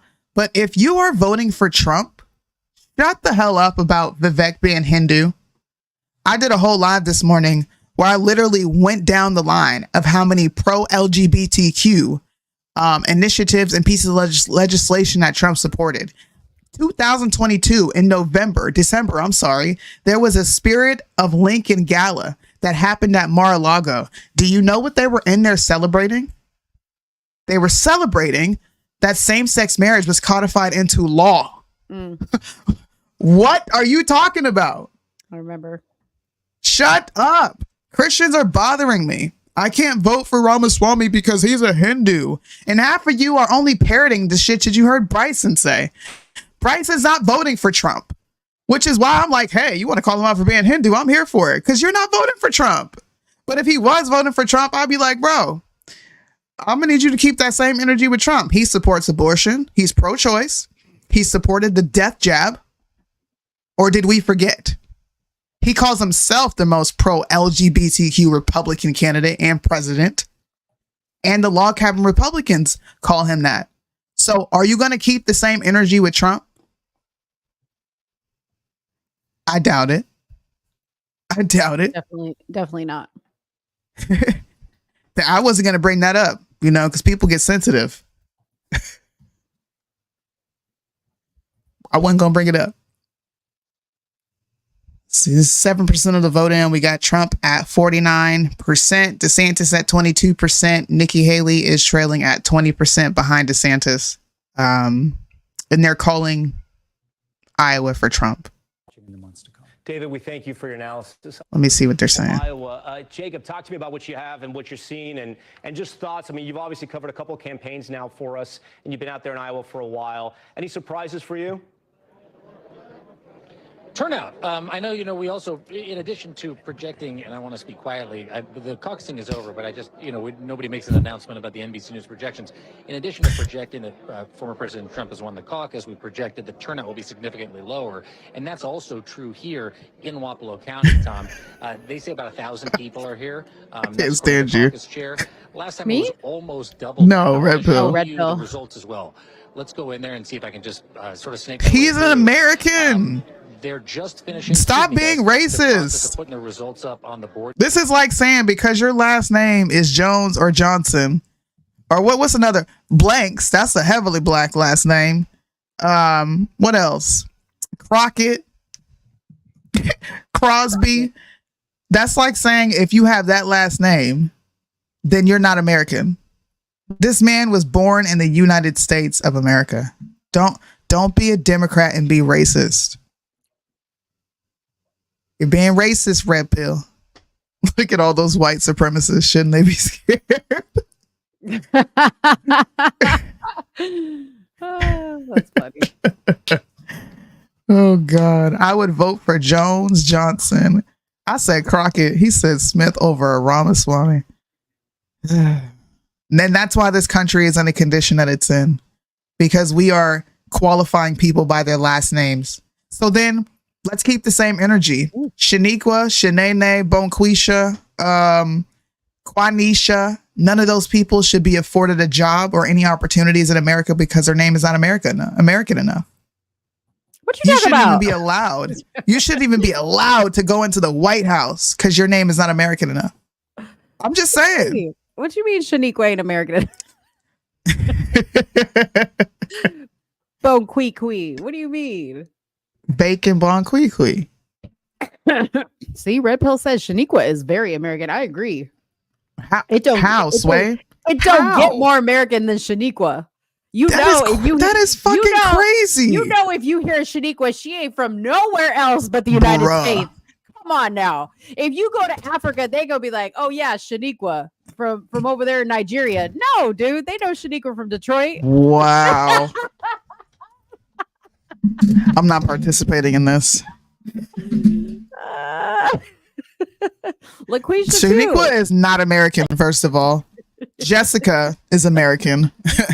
Nicole is American. Those are black names. There's a difference. Black people don't view themselves as American. Stop it. I wouldn't even look at a person's name. I wouldn't even look at your fucking application if it said LaQuisha. Wait, your hold mama up. set you up for failure.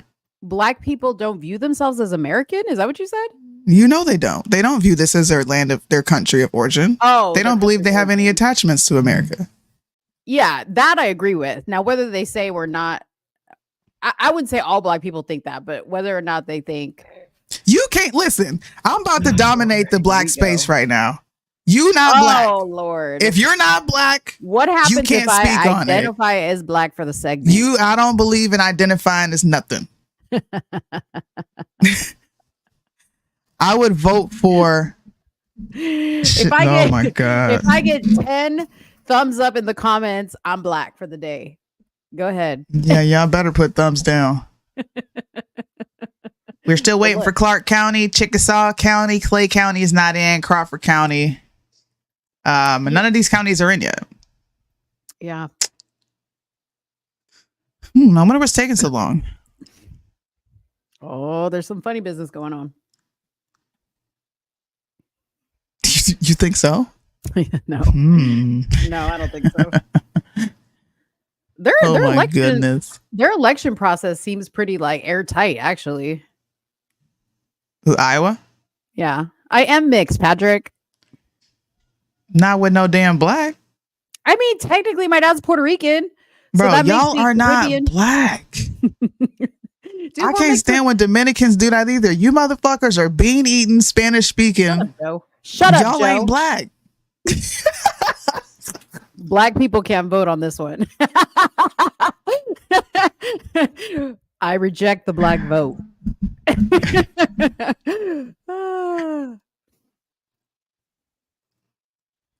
They're ballot counting right now. This is Iowa. They're counting the ballots. Dude, I'll tell you right now, I'm blacker than Sunni. Jesus Christ. I'm blacker than Sunni. I'll tell you that right now.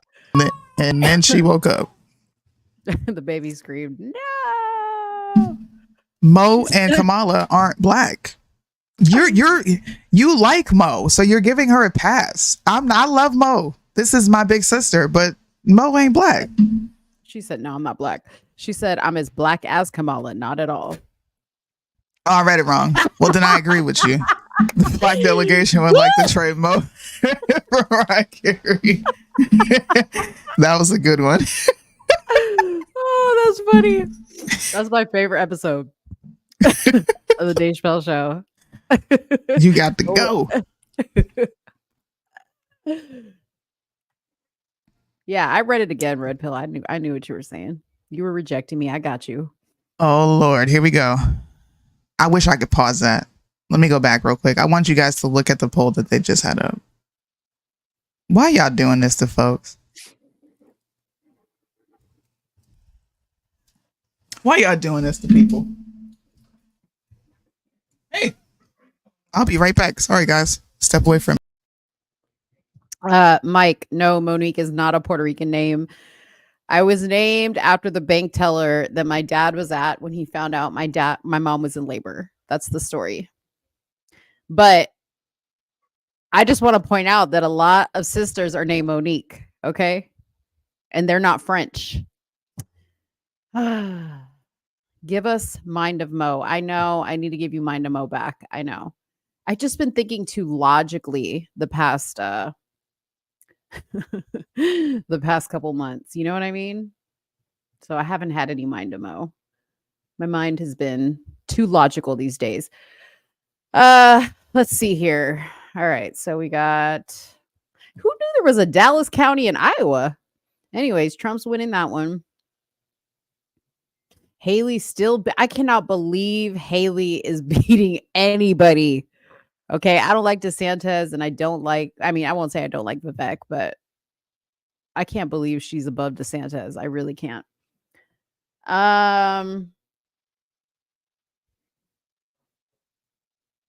Is ice hot or cold?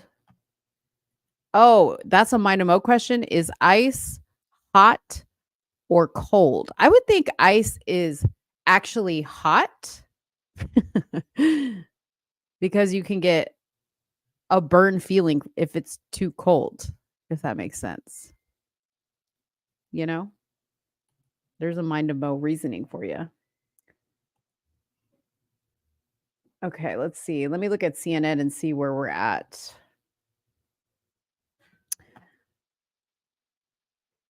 Let me share my screen. So right now, this is what CNN is showing on their website. Let me make this bigger.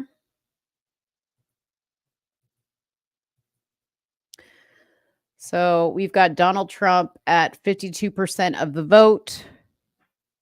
Ron DeSantis at 20, Nikki Haley at 19, and Vivek at 7. That is crazy to me.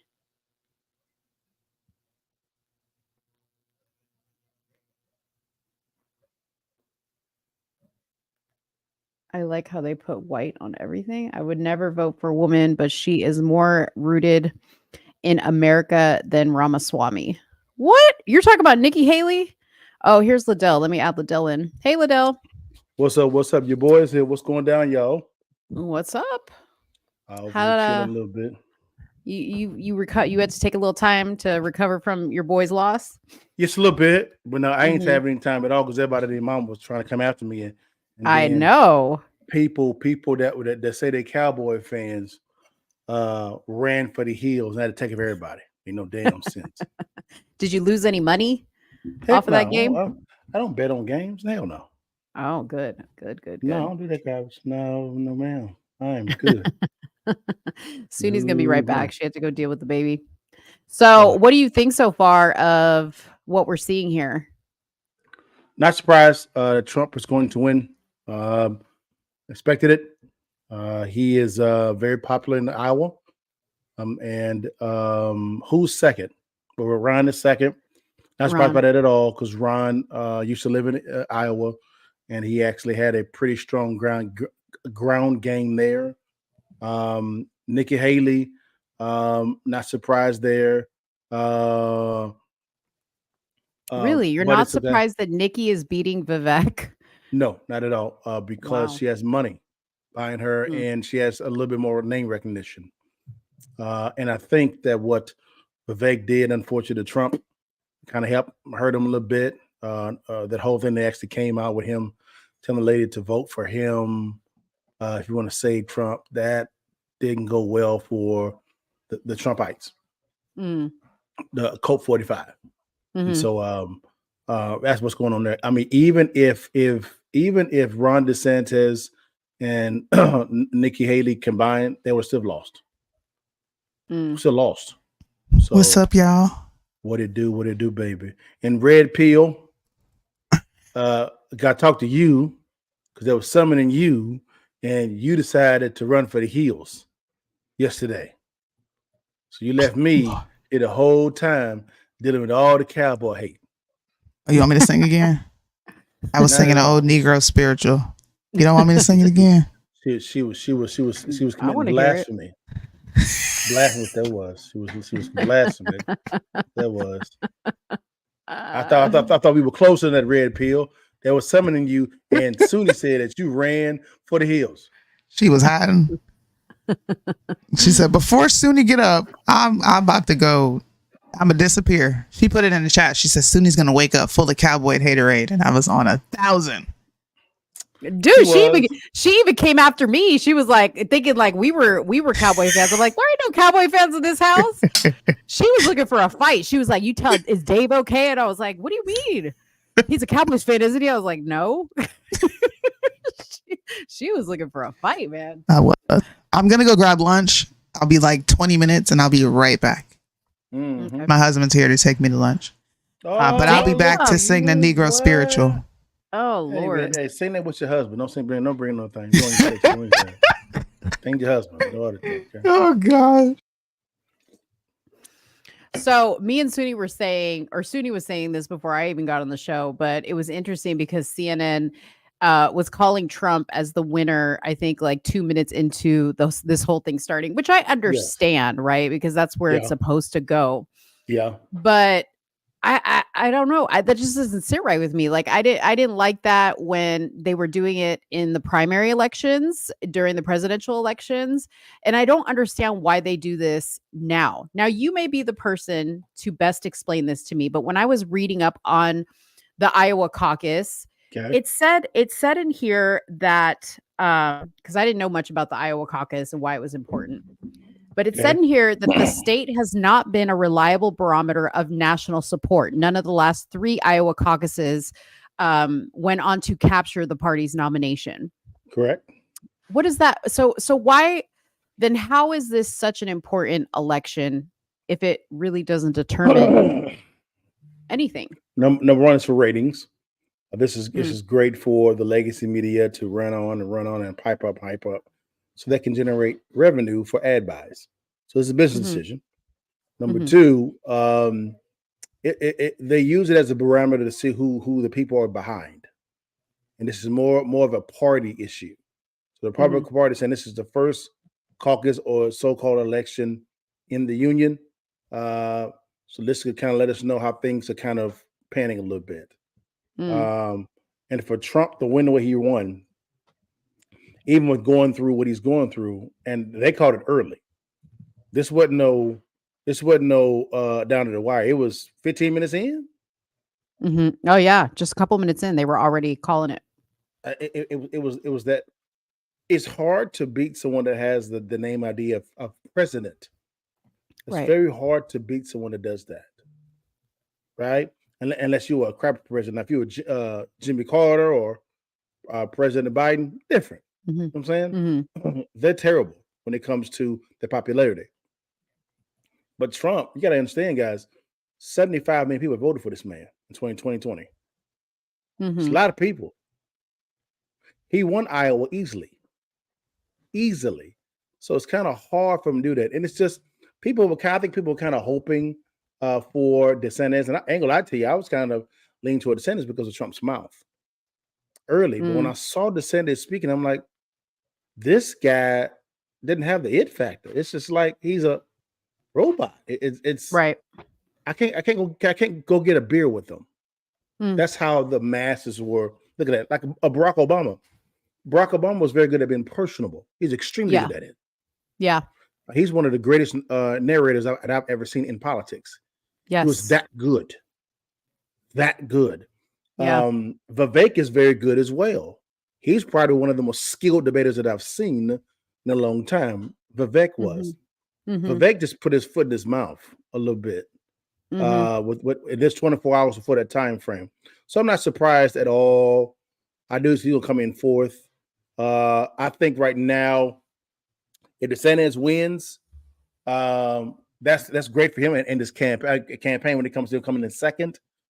Nikki Haley is going to spin it if she comes in third and says, well, you know what? We actually came in second because we kind of really tied DeSantis. So the parameter for DeSantis is going to be New Hampshire. Right now, he's behind Haley. He's behind. Yeah. I mean, look at this. It blew him out. Yeah. For Blew sure. him out. Come on. I mean, 25,000 to 9. Come on. If you put him together, he still wins. Mm-hmm. Yeah, that's true. Come So the Laughable. next, excuse me, the next caucus is January 23rd in New Hampshire. Yep. And then we have South Carolina, February 3rd, which is the Democratic primary in South Carolina. Yeah. And then February 6th and 8th for Nevada, Yeah. February 8th for Virginia Islands, and February 24th, South Carolina. Which one of those, and there's other ones obviously, but which one of those upcoming ones do you think are going to be more interesting and not so like black and white as far as who you think it's going to lean towards? New Hampshire. New Okay. Hampshire, because right now they're saying that Nikki Haley's at like 30. Yeah, she has more momentum there. She had 20, something like that. Mhm. 30. I think Trump is at 40, 45. And so they're spinning this, hey, she's gaining. And I'm like, guys, you could tell who they're behind, the Democrats and as well as the rhinos. They Mhm. really want Nikki Haley. Yeah. Because she'll say anything just to get into she'll say anything to get a vote. Right. She said anything. She flip-flopped so many times. And I'm like, Soonish filleted her. You filleted her. I mean, I don't even have to even join in on the fun. Y'all did a great job at doing that. Yeah. She's flip-flop. Yeah. Can't be trusted. Sorry. You know what? I'm gonna find this stream because I think Suni left us with no audio. So Oh, wow. hold on one second. Yeah, because I can't control her audio on this stream. This is her computer. I think Joe said C-SPAN.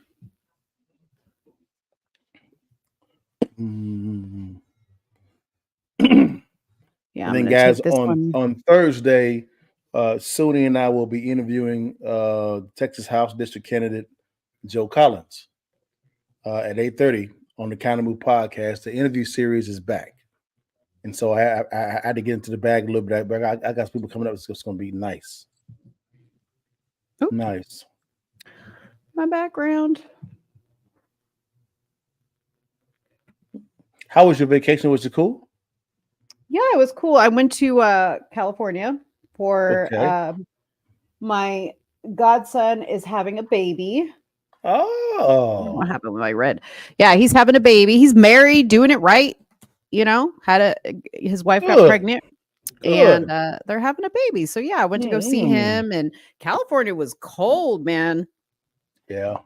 I was up there by kind of like Riverside, where Set is. Okay. Okay. So Okay. yeah, I wanted to meet up with our friends, the parents of Temecula County, but I didn't have time to do that because that's actually where I was in Temecula. Okay. So yeah, it was good though. Cool. Good. Cool. Good. Yeah. Good fun. I think is Trump speaking it right now or no? Hold on. Sorry, I had He's this speaking? pause. C-SPAN doesn't have him speaking right now.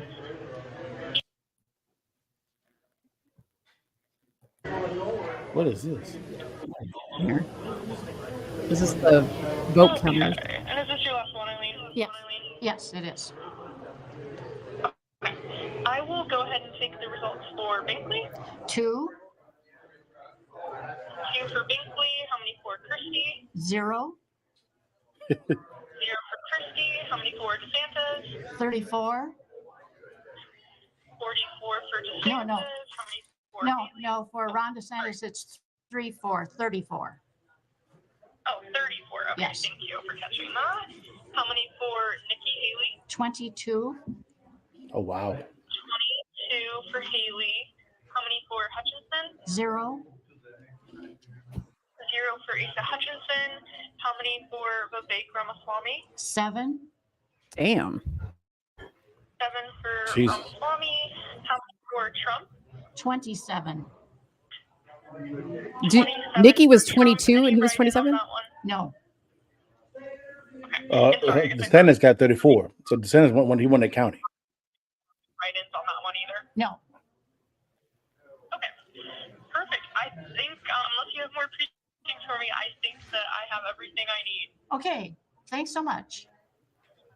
Yeah, thank you. Have a good night. Thank you. That's that. That's how they're doing it in Iowa. Real technical over there in Iowa. Yep, he got the sentence where he won that area, whatever that was, that caucus. Run that. Yeah, let me. I wanted to go over. Let's see if I can get up another screen here. I had the CNN. Let's see. Let's refresh this one. See where we're at right now. They're trying really hard to get some type of news bad on Trump. Something. Yeah. Well, he didn't win whatchamacallit. See. Well, they're the ones that declared him the winner in the first 10 minutes. Yeah. That was quick. It's quick. Yeah. I'm really just hanging in. Oops, I'm frozen. I'm really just hanging in for his speech. See if he says anything different. Yeah.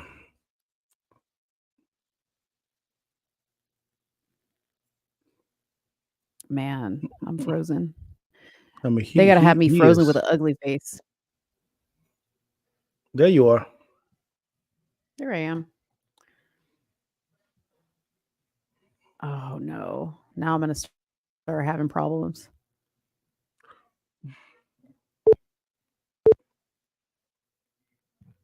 What was that? Okay. I don't know. I just heard a beep.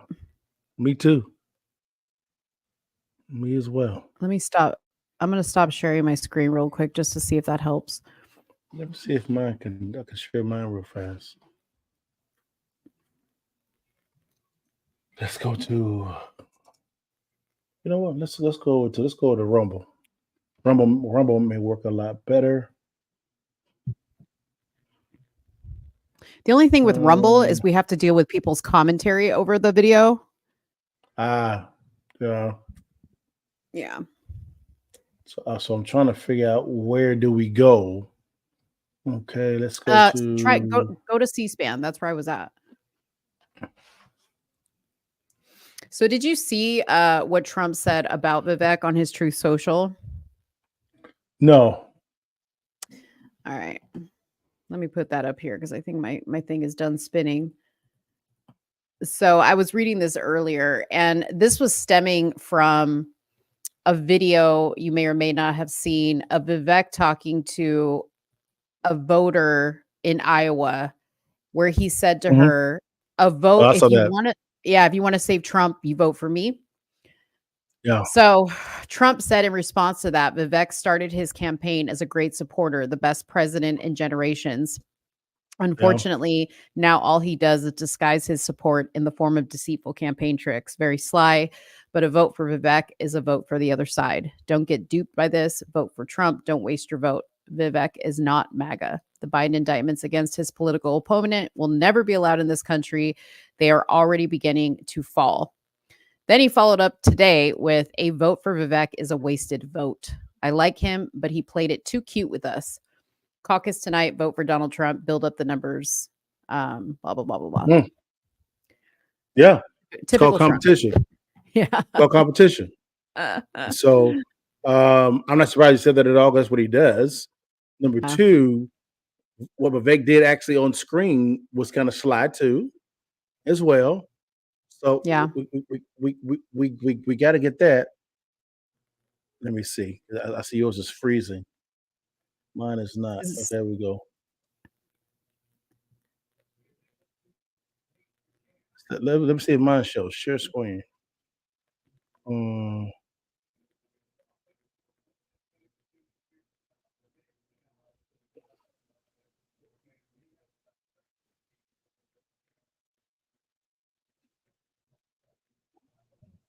So yeah, I'm not surprised at all. I expect for Trump to hit back. He really has the bulletproof hit. So, and I'm pretty sure that Vivek knew he was on camera. So I would be surprised if that was planned. I don't know if this guy was going to say something. Let me see. Oh no, he's not going to say something. They said it was going to be about 45 minutes before they make the formal announcement. So, yes, Patrick, they are coming through. We can see you, man. So what are y'all thoughts on Texas? 23rd district candidate Brandon Herrera. I don't know this I don't know who that candidate. is. You have any thoughts? I don't know who Brandon Herrera is, unfortunately. So I don't know. How do you think DeSantis is going to do here in Florida? I think DeSantis will still lose Florida. Really? Trump is extremely popular in Florida. Extremely popular. I think DeSantis is popular as well, but not as popular as Donald Trump. Yeah. Not. It's just DeSantis when he got on the national stage, he just didn't connect with the people. He's a phenomenal execution of policy, but you gotta be able to talk your policies out in a simple, concise way. He's a nerd. He's a nerd. He's a big old nerd. And folk are like, man, just give me the cliff notes. Give me the bullet points. Make it easy for me. He's very socially awkward. He's very socially awkward. My word. His wife, though, she can work that room. Oh my God. Works beautiful, work the room. And it's not just me saying it. Like Patrick David and his team were actually invited out to the governor's mansion. And he went out there, man. He said, as soon as DeSantis walked in, how you doing? Hey, good to see you. And he went right to talking policy. And so they were like, no, hi, what's going on? He said, but his wife was, how are you doing? Good to see you. Thank you so much for coming. Man, appreciate your time, man. Enjoy it. I mean, just walk with shit. They were like, she should be the candidate. My God. Yeah. He said, I say, look into him. He's very pro border security and pro 2A. That's a few bullet points. Patrick, have him reach out to either Mo or Sunni or myself. You can find me on any platform. I interview him on my channel. I bring him on. We're interviewing. I'll jot down Joe his name Collins. so we can remember. Good. I'm interviewing Joe Collins on Thursday on the Counter Move podcast, the interview series, and he's running for Texas House District 70 here in Plano/Dallas. I'm interviewing him. I got other guys coming on in Texas. I'm spending a lot of time in Texas doing the primary right now, so I'm gonna do a lot of interviewing. So, have your thoughts changed on whether you think that they might try to usher in Michelle Obama? No. Really? See, my intuition is telling me they are going to bring her in. No. What I'm saying is, okay, now I see the question. My intuition has changed. I believe that there's a chance she can come in. Okay. Because of the fact that in their mind, there's kind of a two de facto type of things going on. They have a plan for if Trump to beat Trump and a plan for if they just allow Biden to run. And if he loses, they have a plan for that too. The plan for if President Biden runs, he loses, is they're just going to do a coup. I'm not saying it at all. It's just they're talking about it.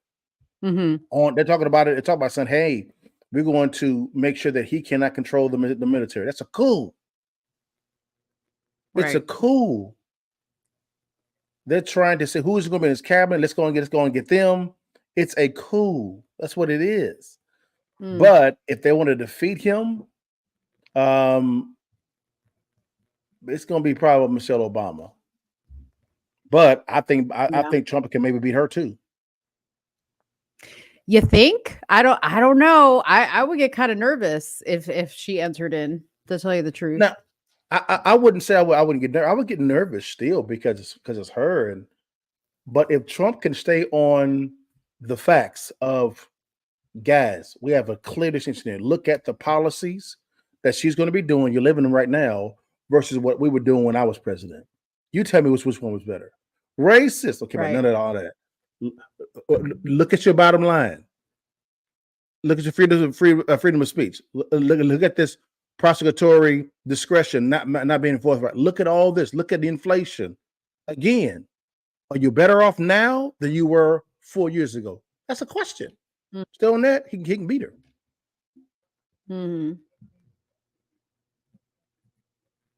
What does that mean? She wouldn't meet the ballot access requirements. But what I'm saying is, Joe, you're right about that. But they have a super delegate type of scenario in the Democrat Party, and that wouldn't matter. She would have to campaign it all. They would just say they would just vote her in as a super delegate. That's how they get around that whole thing. It doesn't matter. I didn't know that. They don't care. They have a super delegate type of scenario in the Democrat Party. Doesn't matter. So they're reporting 36% of the votes in. Donald Trump at 53%, Ron at 20, Nikki at 18, and Vivek at 7.64. What is Trump at 50? What is he? 53.26%. So he's going up. He's going up. Yeah. And they're not even halfway done yet. Okay, Patrick. Yeah, if you could, Patrick, give me his info. I'll reach out to him and have my team reach out to him to interview him, and we'll bring him on.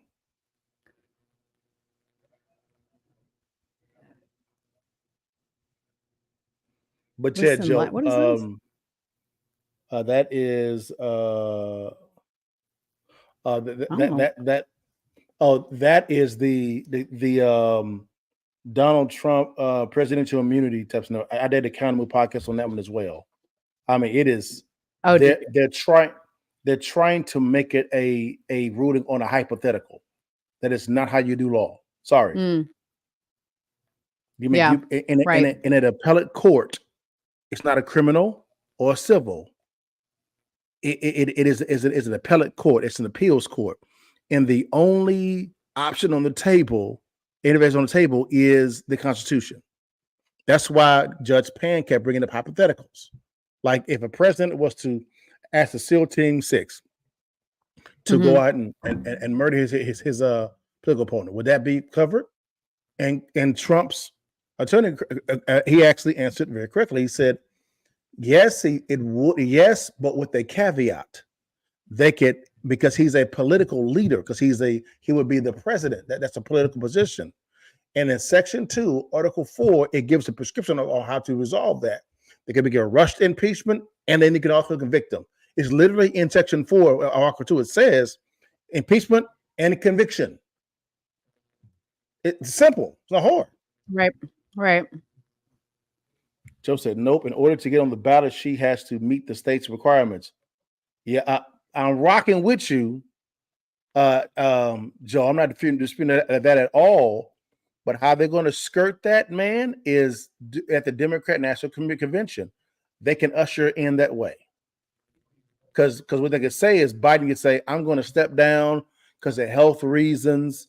And they said, we elected Michelle Obama. And Michelle will have to go on the ballot. And every Democrat state is going to put on there. And you better believe no Republican state is not going to put on the ballot, because then racist. It's chess, not checkers. Let me put. Oh, you had your stream up here. Did you want to put it up there? I don't see it anymore. No, it's all good.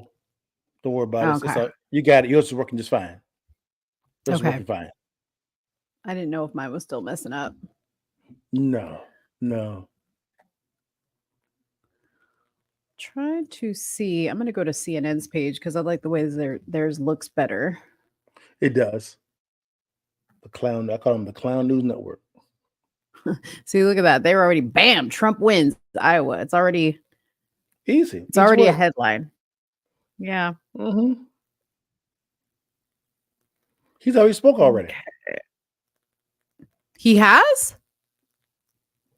Via his. That's what I've been waiting. Oh, okay. He hasn't given his actual. Okay. No, I was like, wait a minute. No. Oh no, he is. He's gonna talk a little bit. Yeah, that's what I want to hear. Look at the map. Look at the map. That's crazy. Yeah. Look at the map. Look at the map. This is crazy time. Yeah. What up, Cash, man? I met you at all, big dog, man. But I saw the interview with you and Chad Jackson this morning, this afternoon, as well as your boy Russo. And I saw all you also on somewhere in the middle last week, man. Good to meet you, big dog, man. Enjoy the conversation today, man. I didn't know he was on.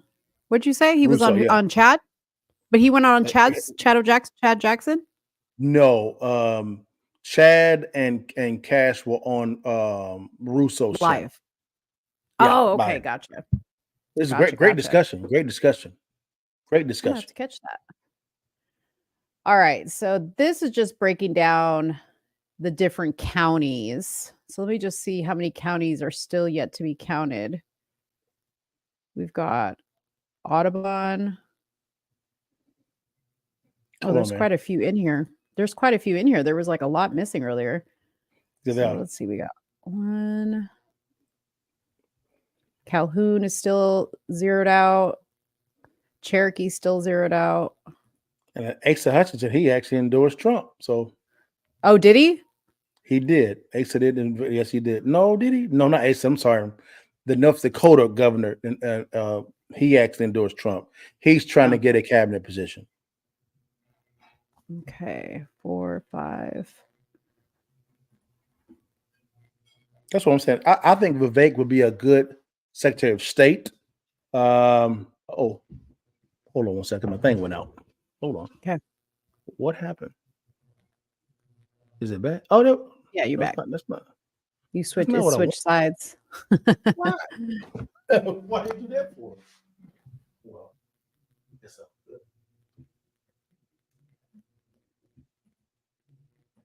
Be right back, y'all. Be right back. Don't you worry about it.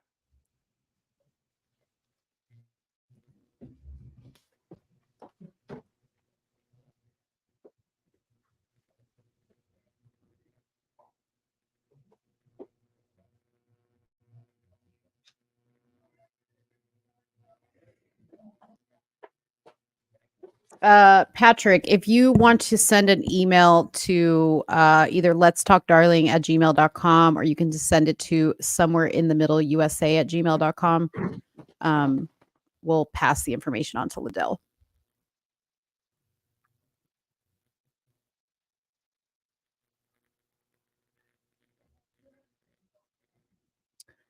All right. Sorry, guys. I'm trying to go back and forth to see any updates that we see here.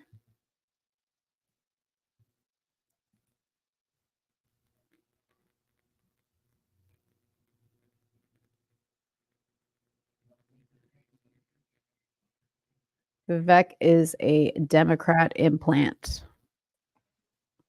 There you are. I pressed the wrong button. My bad. What do you think? So I was going to ask you before, because this comment came up, but Vivek, Christine's pretty hot. Okay. She's been coming in hot all night with the comments, but she said Vivek is a Democrat implant, and people have been getting very aggressive, with Candace, for instance, or anybody that wants to say anything positive about Vivek. Now, he's not going to be the person I vote for necessarily, but I don't think he is a terrible candidate. I just don't think he's ready for the presidency yet. Do I hope he is the future, possible candidate? Yes, absolutely. But for this election, I'm going to go for Trump all day. But what do you think about these people that are getting very, very tribalistic, like they have, like they've always been when it comes to Trump? Sure. But that say things like this. Well, I'm not surprised. That's what people do during election time and other issues. And election season kind of goes on to the social issue as well. Also, very few voters think it economically. They think more socially when it comes to elections, and I think that's a problem, because you negate the economics behind the the policies that someone is pushing. And so that's how we got into this position now when it came to President Biden. Is he actually said what he was going to do when it came to all the issues, and you still voted for him. And a lot of people are complaining about him, but I'm like, but you voted for him. That's what he said he was going to do. Why are you complaining? I'm confused. But anyways, but is he a Democrat plant? Possibly, but I really believe that him and Trump have a deal behind the scenes. You do. I mean, I even said at one point Trump could be a Democrat plant. If Vivek is one, why couldn't he be? Anybody could be a plant at this point. I mean, that would be a great plan to have someone fight your battles for you, while you fight Mm-hmm. the legal battles, which he's winning that, and someone that can speak as eloquently and succinctly as Vivek is something. Mm-hmm. I could even say what happened with the hot mic on, because Vivek knew he was on the camera. He knew he was. For him to say that, that could Mm-hmm. be that could have been a plan. It's Right. chess, not checkers. Yeah. Yeah. Exactly. Patrick, just use the email that I sent you and just send me the guy's name and you link to his socials if you have that. Yeah. You don't need to send too much. I mean, we could probably look him up by his name. That's fine. That's fine. I will reach out to him, see what's going on with him. We'll ask some questions. I'm very familiar with Texas politics. I live in Texas as well, and I ran for the Texas House in 2020. So I know exactly what's going on with the border, 2A, school choice, you name it. We're gonna get up in that thing. Oh man. Let's see if there's any change. Yeah, He's still moving up.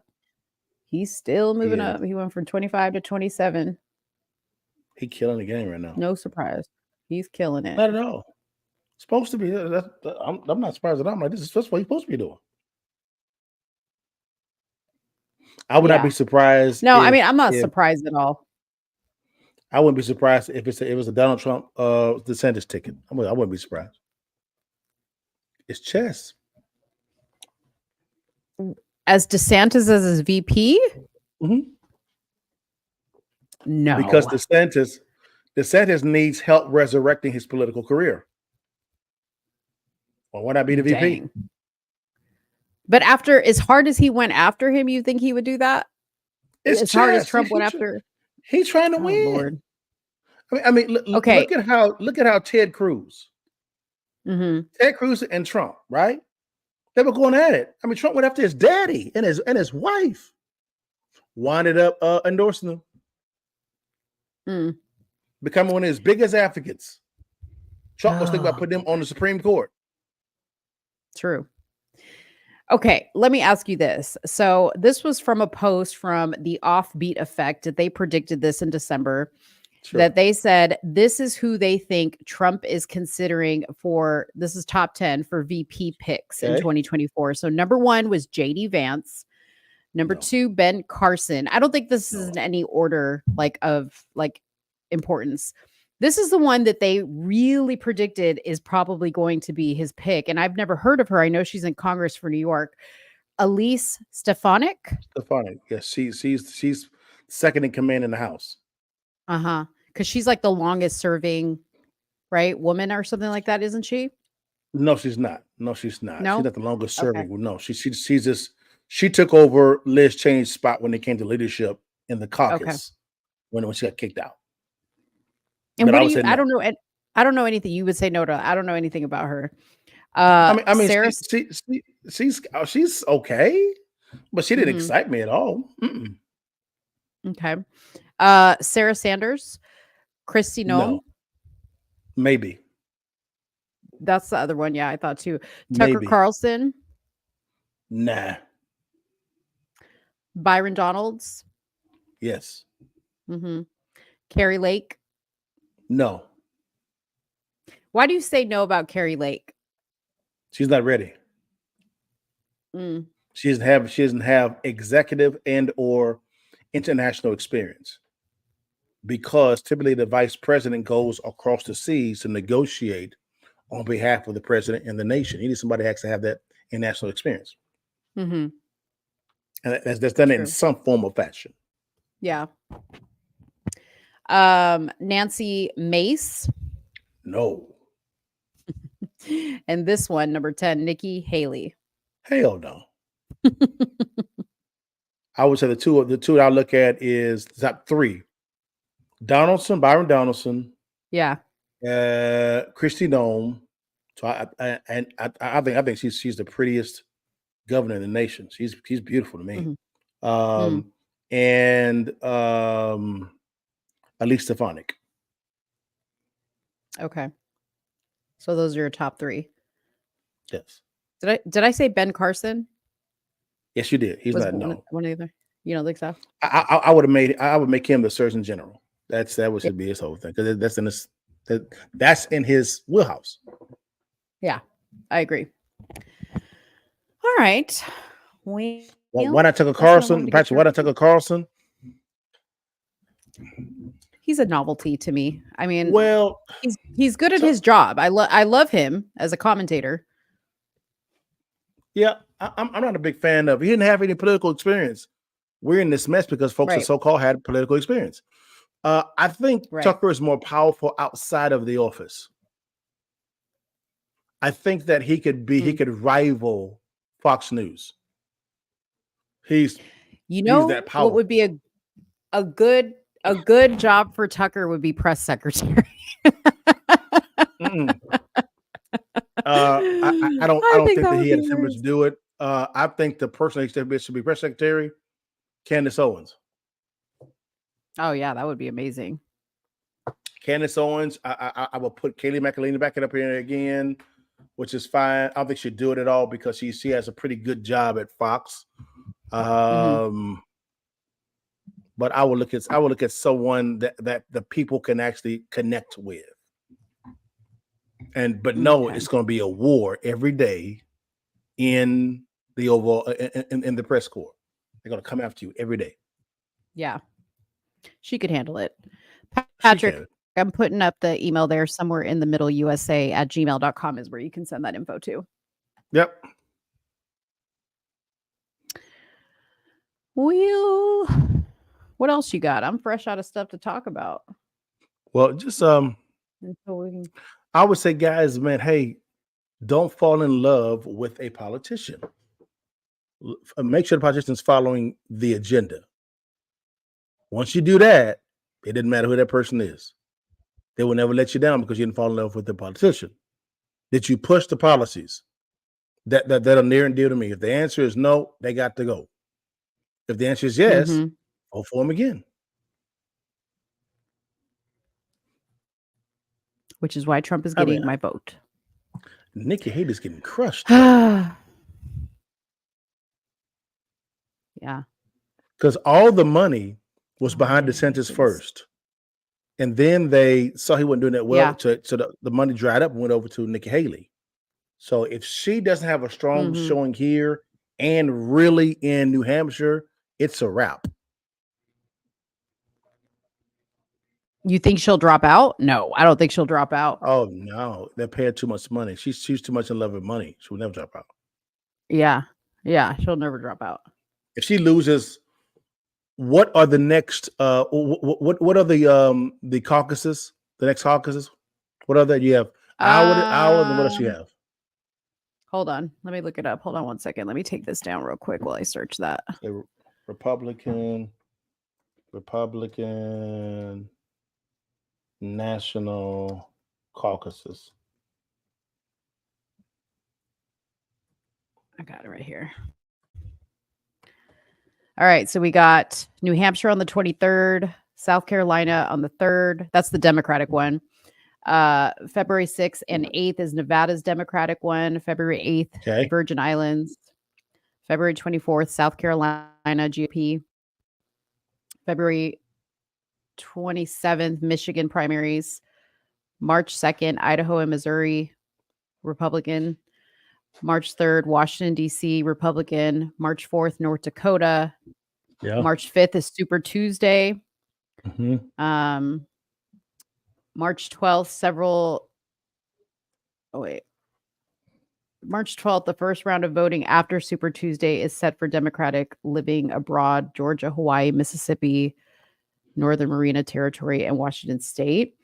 March 15th, the Northern Mariana Territory GOP caucus. March 16th is Guam.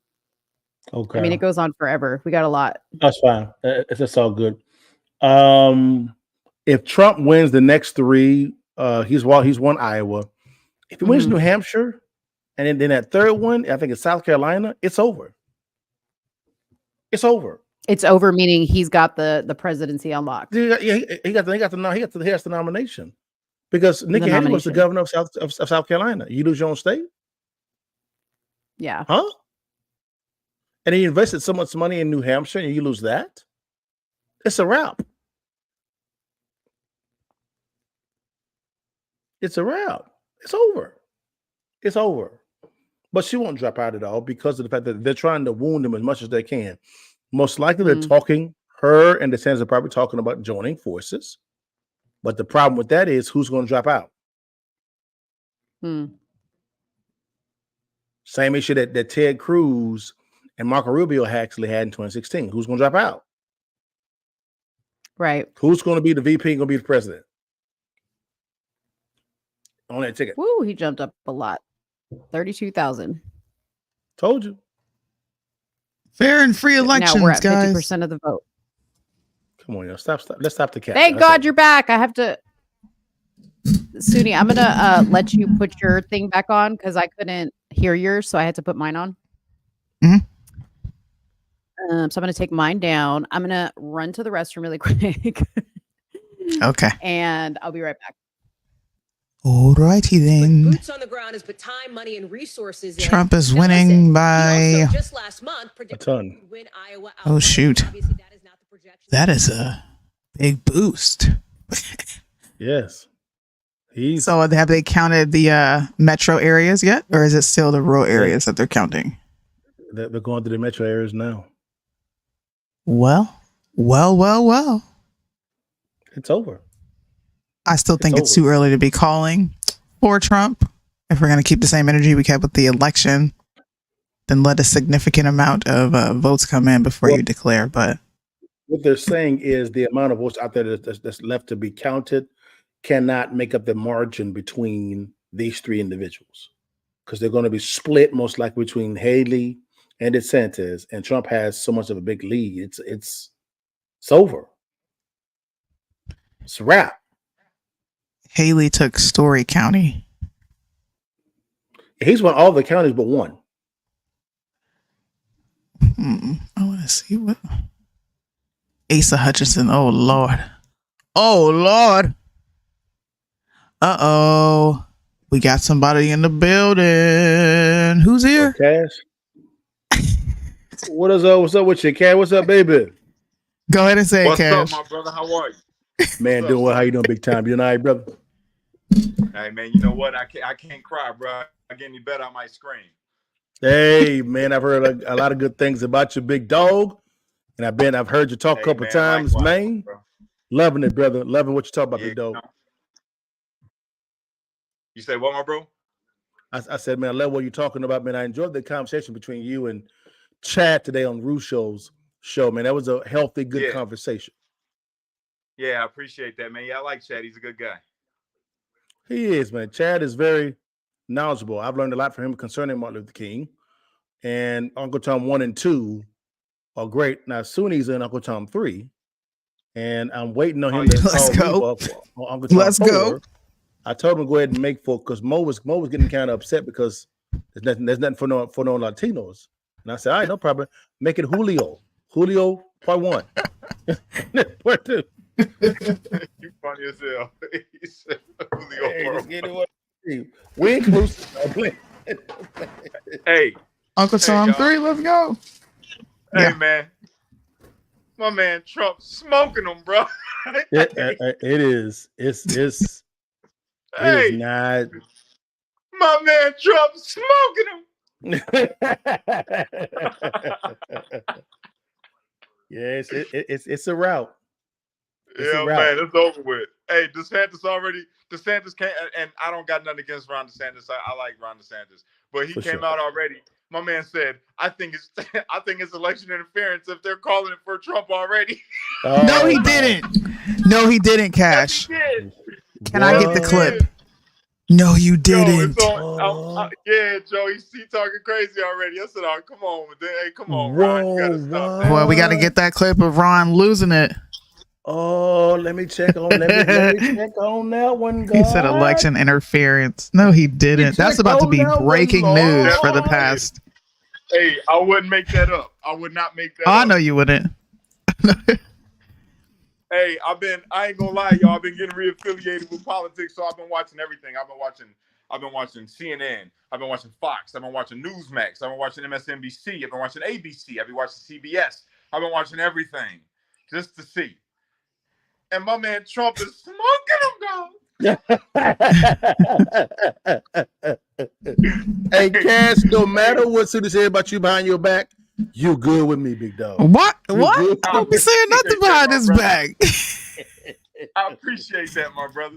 For sure, my man. For sure. It's been nothing but man. good things said. All love, all love. Oh no, it's all good. Wow, DeSantis, why the hell would you say that? Oh, you did just I break shot. that first? Did I break that? You did did. break that first. Yes, you Guess did, what? brother. Look like I'm getting back to it already, baby. Wow. Let's pull it up. You guys, not even kidding. It's right here. DeSantis campaign accuses media outlets of election interference for calling the Iowa caucuses for Trump early in the night. Whoa.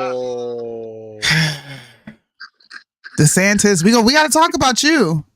Tomorrow's show is going to be filled with DeSantis crap. I can't believe you just said that. You literally just shot yourself in the foot. And the presidential campaign for you is over. It was over once you got on the stage and you got your ass stomped by Gavin Newsom because he got his ass washed. He did. Hey, look, you know when Ron DeSantis lost before he started. He said before he started. Shouldn't nobody think? Listen. I don't care what nobody thinks about Trump. All right, you should have known better. My man got an iron grip on the Republican Party right now, bro. Choking the life out his ass. You hear me? It's over. It's over. If anybody thought it was going to be anybody other than Trump, they're delusional. I'm just saying. I like Vivek. Nikki Haley, Ron DeSantis, I like Ron DeSantis. You know what I'm saying? But come on. They couldn't have been serious, bro. Ain't no way they could have been serious. There's no way. This is fun. Oh, Lord. Well, Trump should be coming out any moment now to give his speech. Hey, I can't wait to hear. Hopefully. It's gonna be entertaining. Well, we got both feeds up, so. Thank you so much to everyone who came out and supported me. We all knew I was gonna win. We knew it. I knew. Everyone knew. And now we have A Sanctimonious. He's crying now. He's on the news. He's saying, oh, election interference. I've been saying election interference. No one wants to listen. But now he wants to listen. He said, now he wants to listen. But he wants to listen. Oh, you ain't never lied, boy. Wow. Well, we got DeSantis' stream up, Nikki Haley's stream up. So hopefully we'll be able to catch all of these candidates and their speeches. I'm more interested in what Haley has to say. I'm going to be honest with you. I'm way more interested in what she has to say. Just because I want to hear what type of rhetoric she comes out with. I already know Trump's going to come out and say exactly what you said. I don't want to hear Trump say that. I want to hear the losers talk. We all knew I was going to win. If there was any doubt, you're not my supporter. Damn. They got a question. Look at this question, man. On let me What's the question? Real fast. Yeah, bring it up. I'm gonna show y'all for the folk in the back row. Let me go over to X and see what's popping on X because you know that's where all the news breaks first. Back row. Put it up for your partner. Let's see. Look at this. Oh, wow! Tonight ahead of the. Go ahead. What's this say? What's this No, go ahead and read the question. So tonight, ahead of the Iowa caucus, CNN took a poll asking voters in Iowa, do you think Biden legitimately won the election? 68% said no. Yeah. Of course he didn't win the election. Wow. It was rigged. That's crazy. It's the only way he won. That's crazy, yo. God. Sorry, I took so long. We were taking care of business. I knew this. Let me tell you something. I knew this already. This was known. This was known. Cass, it was known. This was known. Oh, was known. Everyone knows it was not stolen from us. It was rigged. Everyone knows. That's why the beautiful people showed up. They went to the rally, and I told them we're going to peacefully and patriotically. Nowhere did I say violence. Nowhere. But here they are. They got me on trial. Yes, sir. They trash. They locked up my main man. Locked up my main man Free Cash Kelly. He's free now. If you didn't know, he's free. He's here. So Cash, they locked you up for the January 6th? Both things. I was on pre-trial to see. Listen, I don't know if you noticed about me, but I got a history, right? And Okay. Prior to all of that, before the Capitol, I was fighting a case, so I was on pre-trial release. So I already pending felonies, and yeah, okay. Then I went to the Capitol and had a moment, and yeah, so I got locked up for both things. It's like a package deal. Okay. I don't know the story, man. So forgive me, brother. I'm new to your story, We're gonna chop it up. I'm gonna get your info. We'll chop it up one-on-one. For sure. We'll do that damn thing. We'll do it. This is my boss, Cash. That's the guy I work for. It's my boss. Man. Stop playing. Lying to people. Stop playing, man. That's what's up. Hey, man, I am a boss, but not the boss. Hell out here in Chicago right now, man. Y'all hear me? It's cold as hell out here. Well, you in the Chi? What? It's disrespectful Man. out here. I'm not used to it. I'm afraid to go to Chi-Town during this time. I'm afraid. Man, that Hulk come out. That Hulk is beautiful. That thing is not nice, man. Let me tell you something. It's a different type of cold. You come to Chicago, somebody could rob your ass with a bucket of water right now. It's so cold. Cold. I'm sorry now. Nope, y'all can have that, bro. That is not normal. I don't want it. God damn, bro. That whole state is red. Of course. Jesus Christ. Come on. This is a farmer state. Come on. We knew what this was going to be. This is not a surprise. Is anybody surprised? Honestly, No. Nah, you got to entertain the people, though. You know, you got to be a little charismatic and be like, whoa. And you know, there's some left-leaning people that watch me. So I kind of want to rub it in their face. What everybody knew was going to happen. That'd be funny if Trump came out to that old song by Trey Songz. Make it say, Yeah. He came out bouncing. Excuse me. That'd be funny too, boy. Hey, you know what? Until tomorrow morning around 10 a.m. You know what song DeSantis gonna be singing? What's that? Y'all know what song DeSantis is gonna be singing about Trey Songz? Nah. I don't want to leave. Hold on, but I gotta go right now.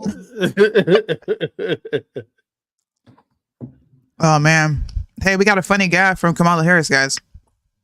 Oh, Lord. We got a funny... Kamala Harris wants to come and grace us on the live. Thank you for showing up, Kamala.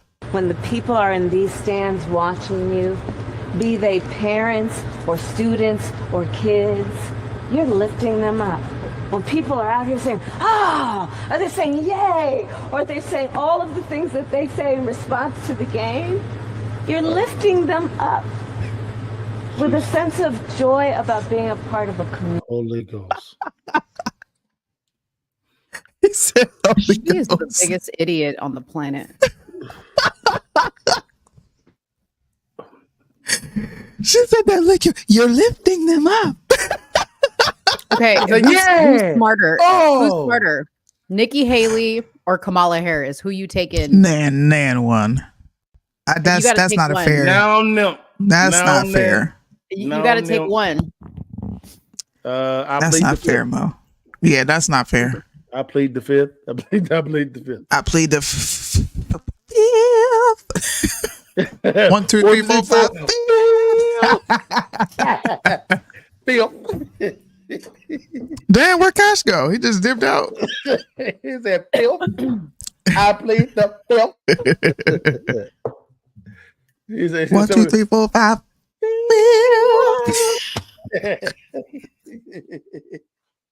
Oh my God! Oh, Trump, come out and make your speech, bruh. No, sir. We just want to hear you talk. What happened? He waiting on everybody else. You think he gonna come out after everybody else? Yep. Yes, sir. He was like, That's get petty. your ass out. Get your ass out. Come on out, bro. Yep. Yeah, it's my time. I'll come out with that Trey song. Oh, girl. It's your birthday. We don't buy. Yes, sir. Nah, he gonna come out there. All I do is win, win, win, no matter what.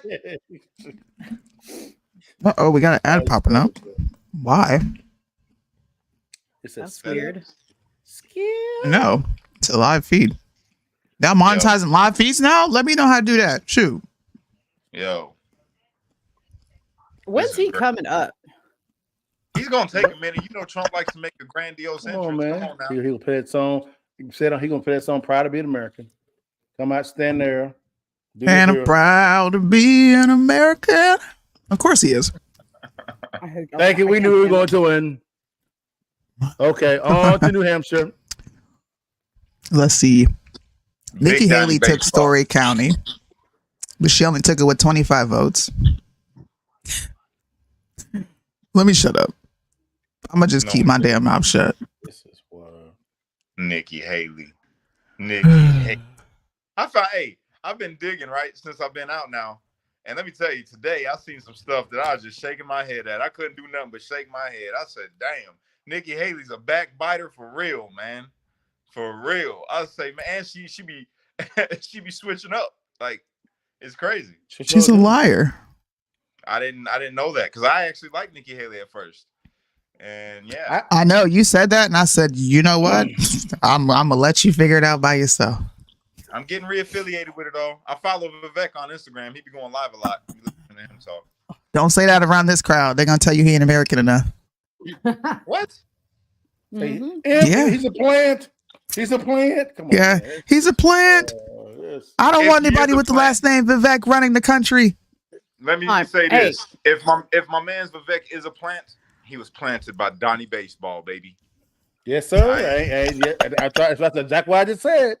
Said the same my man thing. loves Trump. He sure do, Doc. Yeah. Well, according to some of our followers here on Facebook, I mean, we can go all the way back up. He was planted here by the Democrats. Didn't we get that earlier in the live? Yeah, Liddell answered that question. Oh, you did? Bruh. Yeah, he said that was hilarious. I wouldn't pay no attention to that. I would say you're entitled to your opinion, sir, as an American, so you're free to have it.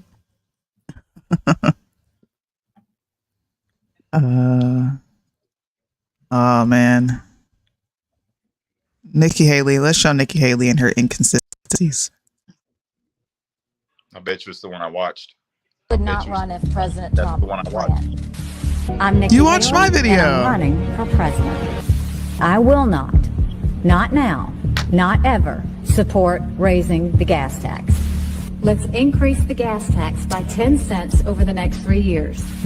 A huge issue that I'll deal with as soon as I get there is social media. They need to verify every single person on their outlet and I want it by name. I never said government should go and require anyone's name. I think China's been a really great friend of ours. Yes, I view China as an enemy. That was not what I intended to say. I do not think we need to pull money from the UN. The UN, the only thing is we would defund the UN as much as possible. When a 12-year-old child in this country assigned female at birth says, actually, I feel more comfortable living as a boy, what should the law allow the response to be? Well, I think the law should stay out of it, and I think parents should handle it. I think there should be federal involvement. You should not have any gender-altering anything done to a child before the age of 18. Would not run if President Trump ran. Guys, you know it was coming. You knew it was coming. You knew it was coming. Repeal the 19th. Can't have that. Inconsistent madness. Stand on your square. Yo. We know, Cash. You're not on this train. I got you. I'm on this train. I'm not on the train. I don't know enough about it yet. Sometimes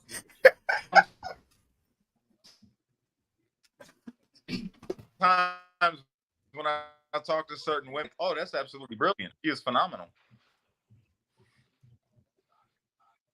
I think, never mind. Lil Mo. What's up? Man. How you doing, Lil Mo? I'm doing good. How are you doing? I just heard that you're in Chicago. Yeah. That's my hometown. You ain't used to that type of cold? Yeah, I was born and raised out here. Oh, you were? Yeah, where you from? I used to live on Grand and Pulaski. You know where that's at? By Jimmy's Pulaski. Hot Dogs. I don't know if it's still there. Jimmy's Hot Dogs? I believe it is. But I could be 'Cause, you wrong. know- I've been gone 3 years. It's burned down last time I went there. It could be. I was could be I gone. was in line trying to get a hot dog and that joint caught on fire Right. in the cold. In the cold. If you really from Chicago, where's the real Maxwell's at? The real Maxwell's? I don't know. I left Chicago when I was 9 years old. Oh, you're talking about the Maxwell's. I don't know. I can't remember. Roosevelt and Taylor. My bad. Where'd Liddell Damn. go? I don't know. There was a black. You know what? He was having problems with his feed earlier, and it kept getting him off. Oh, He'll probably be back. Yeah. It gotta have Liddell on here. Dude, I just need Trump to come up here. I'm over this. Hey, look, y'all didn't want the election called with just how many votes we got in? How many votes have they counted so far? 70% are in. Last time, we got to be consistent. And if you want 100% of the votes counted, then you got to be patient and wait for the 100% of the votes to be counted. You know, I'll be Here honest comes with you. Trump. Oh, Shh, stop talking. All right. I'll be back. okay.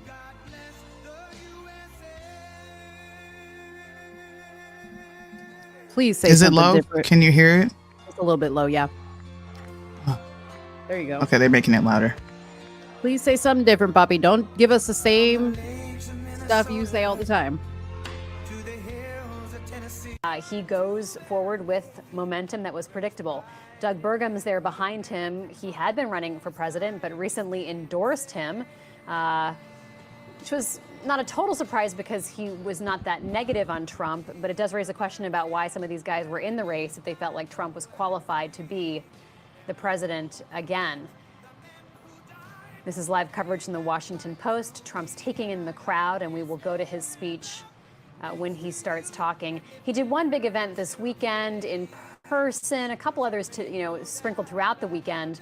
A lot of it, though, as one of our colleagues said, Rhonda, was done from his hotel room in Iowa because of the bad weather. So even when he was in Iowa, he was relying on teletown halls and not always interfacing with voters personally. He didn't do a lot of hard. You got a fresh spray tan. He was I the see. opposite of DeSantis's ground game. And that shows you that he didn't have to introduce himself to Iowans. They knew him. They knew what he stands for. Evidently, they have favorable opinions of him and want him to return to the White House.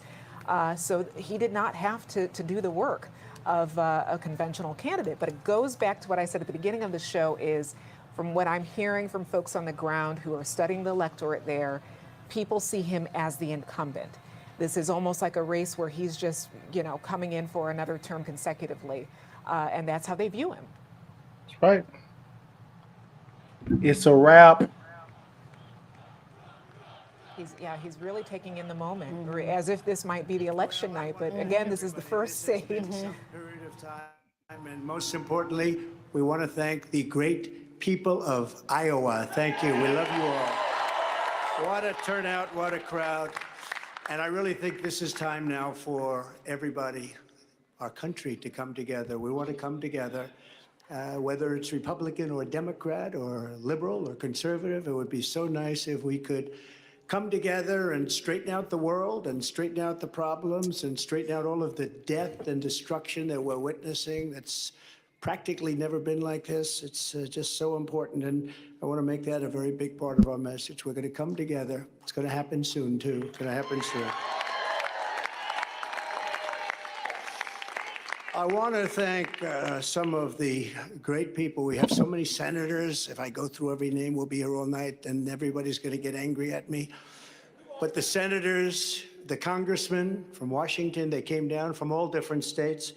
I want to thank you very much. I want to congratulate Ron and Nikki for having a good time together. We're all having a good time together.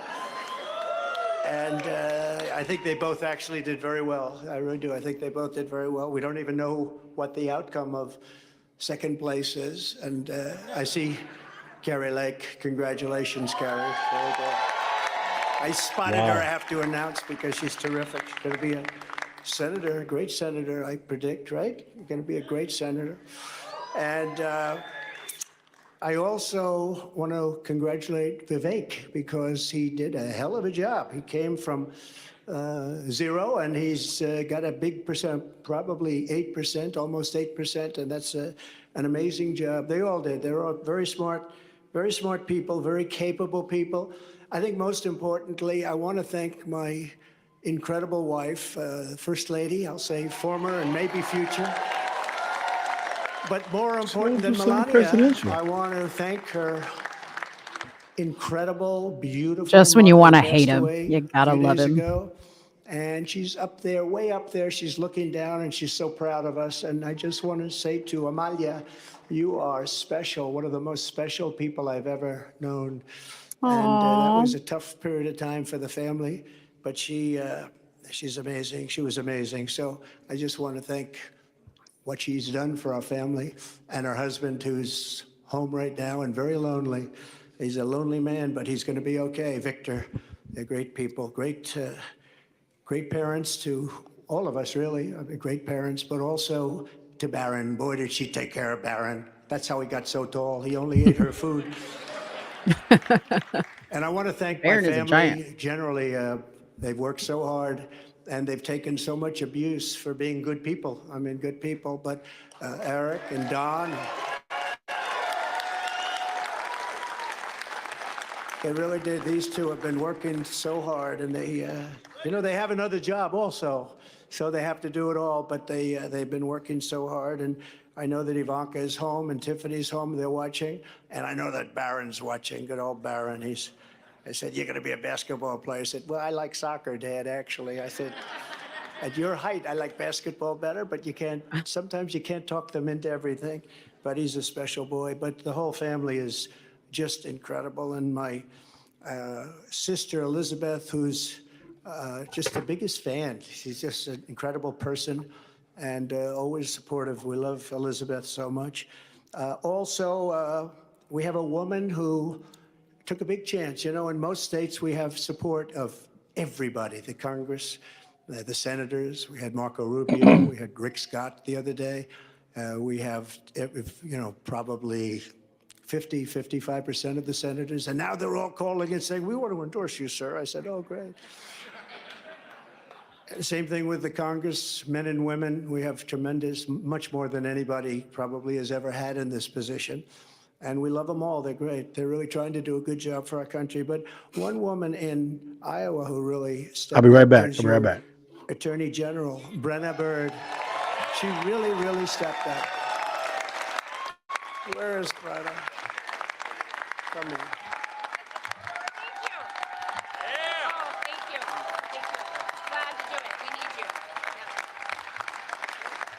She stepped up. She's going to be your governor someday, I predict. So we'll see. We'll see. We'll be watching, but she really did. She broke away from the pack. And she had tremendous courage, and wasn't easy. In some states it's easy, in other states it's a little bit more difficult. But we have really the support of the people of Iowa, which has been just incredible. Another man who was actually the first person to endorse me in the entire country. He's a state senator. His name is Brad Zahn. He looks like he's the most handsome guy, I think. Oh, you made it. He had to drive from his Caucus location. You made it. I call him the Marlboro Man. Hey, Brad. You want to say something? Come on, go up, say something. Well, I'll tell you, I had to actually do a TV interview bragging about you. The reason why I was late is because of that, but is he awesome or what? I am honored to be the first person in the United States to endorse this guy. The next president, the 47th president of the United States, Donald J. Trump.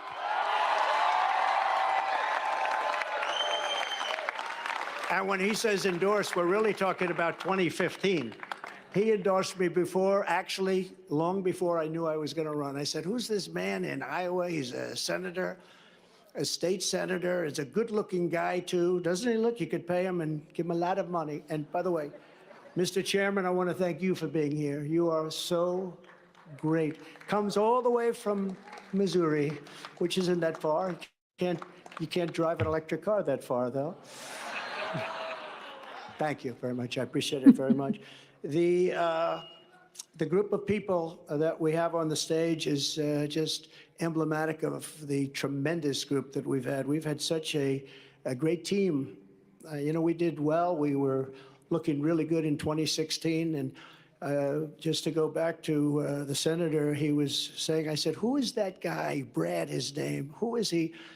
He keeps endorsing me. He keeps saying Trump, and I didn't even know I was running. He endorsed me 4 months before I knew I was running, about 4 months before the Escalade ride down with our great First Lady. And that was Brad. I said, who is he? So he was the first one. But we have people that are so incredible. Your Republican Party Chairman, Bobby Kaufman, and his son, who is a brilliant guy, and he worked with us. And I will tell you, that is a family of real professionals. Matt Whitaker, who is the very talented and very good Attorney General. Where is Matt? He's around here someplace, and he's been with us all the way. You know, we have a man that was very impressive, and I say there's nothing wrong with it. He's so solid and so good that he didn't catch on. Sometimes being a little controversial is good. He's so perfect, although he did break his leg during the campaign. That wasn't so good, but it sort of stood out a little bit, Doug. But Doug Burgum from North Dakota, the governor, and his beautiful wife, Catherine, and he got out of the race. What people don't know is that he actually supported me on the other side twice already, right? Then he decided to do it, and he was outstanding. But the traction is never easy, right? You need controversy for traction sometimes, and this guy is the most solid guy. There's no controversy whatsoever, and he's one of the best governors in our country, and I hope that I'm going to be able to call on him to be a piece of the administration, a very important piece of the administration. And also, just to conclude with this, the entire Trump team, and that includes my two boys who are really here all the time, whenever we needed them. Whenever we needed them. They are great, Eric and Don. And look at all these people. Oh, Susie, I have to say. And Chris. And they want no accolades. They just want a victory, and they want to make America great again. That's all they want, actually. They don't want to be speaking. They don't want to have pictures. They just want to do their job, right? I want to thank you very much, Jason, everybody. You're really fantastic. What a job you've done. Thank you. So we're going to come together. We're going to drill, baby, drill right away. Drill, baby, drill. We're going to seal up the border. Because right now we have an invasion. We have an invasion of millions and millions of people that are coming into our country. I can't imagine why they think that's a good thing. It's a very bad thing. I think it's a group of people that are probably larger in number than New York State. And we can't have that. We can't have that. It's not sustainable as a country. It's horrible.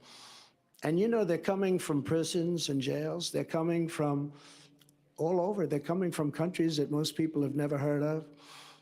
And they're coming from mental institutions and insane asylums. They're being emptied out into our country.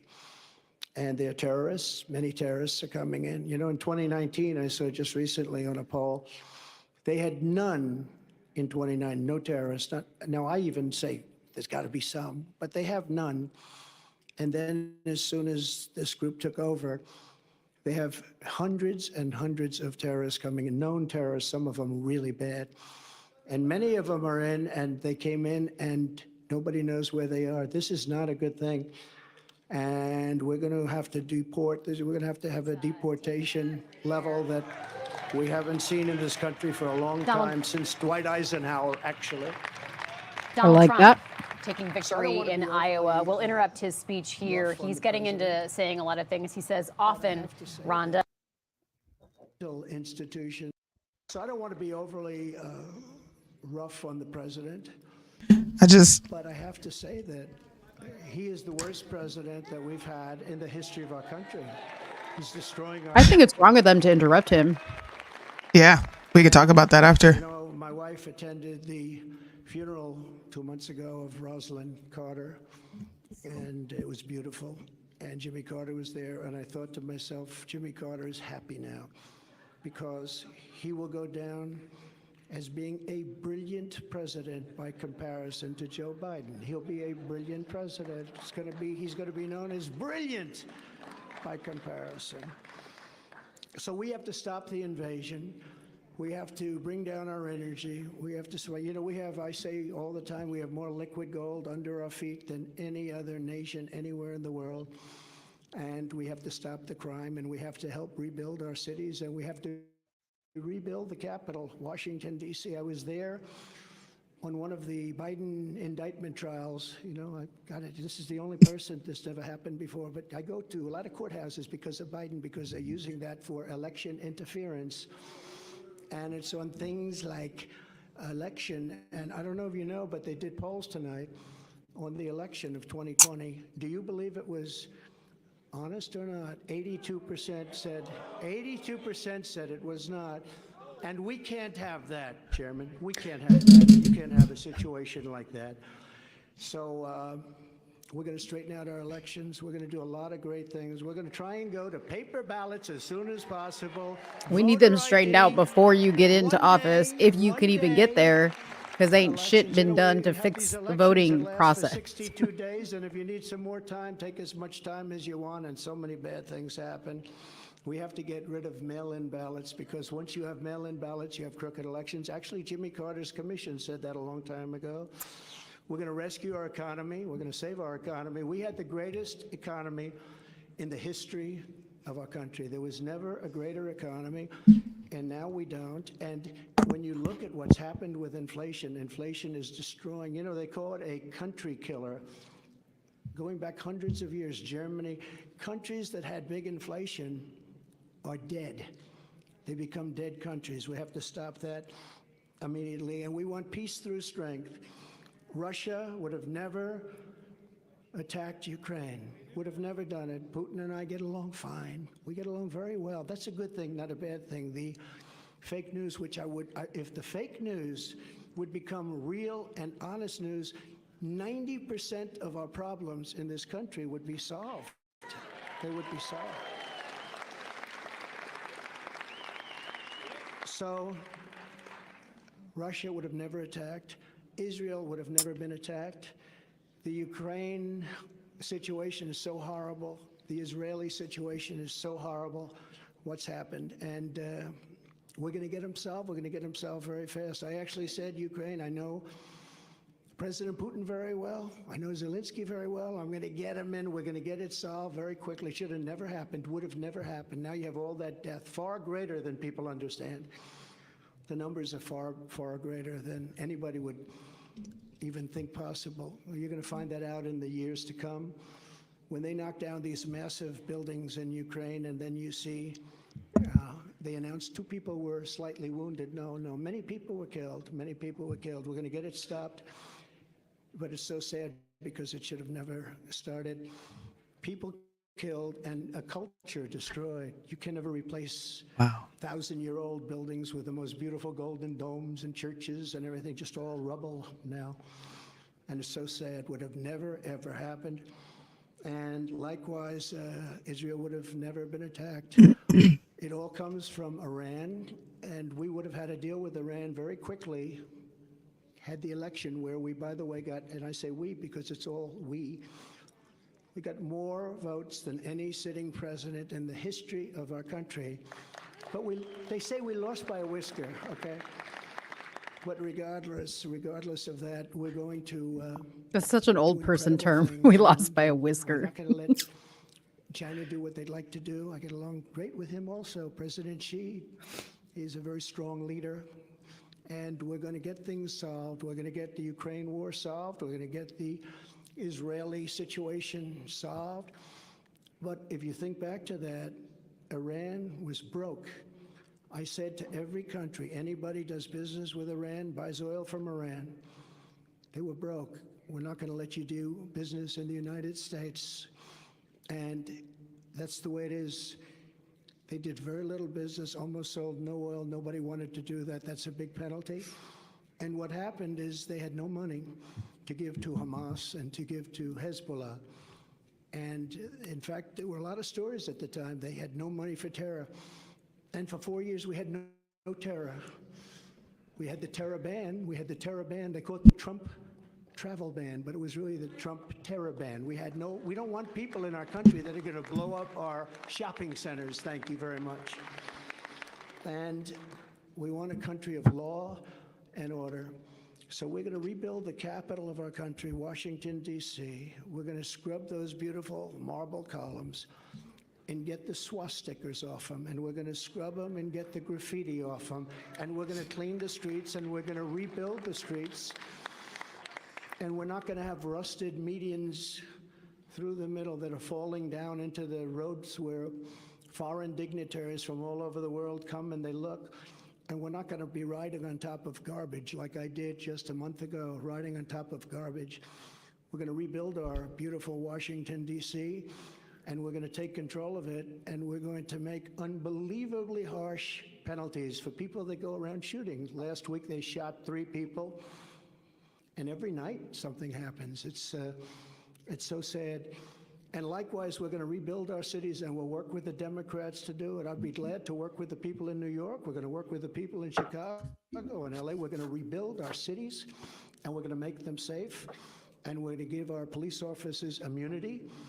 So every time they do something, they don't get immunity. Stopped. We're going to end crime in our cities. No, he's talking about the community. The community, not immunity. Community. You don't know about crime. I heard immunity. I heard immunity. He said we're going to give police officers immunity. So that they don't get something every time. Yeah. Can you rewind it? We're going to stop crime in America. So I want to just finish by saying that. Okay, he said he's going to finish. I don't want to go back too far. This is the 3rd time we've won. Let's see. So I want to just. Sorry, y'all. We do need to hear that again. And every night something happens. It's put on captions. It's so sad. And likewise, we're going to rebuild our cities, and there is no work with captions. the Democrats to do it. I'd be glad to work with the people in New York. We're going to work with the people in Chicago and LA. We're going to rebuild our cities, and we're going to make them safe, and we're going to give our police officers immunity. No, he said immunity. Oh, he said immunity. Do something they don't get. Yes, he did. Absolutely not, sir. I thought that they called it at about 10 o'clock. My impression, see this gentleman? He's dressed like a wall. I love this guy. He's been at 150 rallies probably, right? He has dressed like a wall. I've ever seen. It's all beautiful brick. Will you come up here? Just come up here. Come on. It's so The nice. dude's built like a wall. Come on up here. He's emblematic of what we did. We built over 500 miles of wall. We were going to add another 200 miles. It's much more than we promised. And we had the safest border in the history of our country. Now we have the worst border in the history of the world. Look at this man. Congratulations. Really nice. Oh, Great to this see you. guy. Yeah, I Take saw care of him at yourself. Thank you. I love that outfit. What's it called? I love him. That's great. We love it. That's a hot selling jacket, by the way. So. Yeah.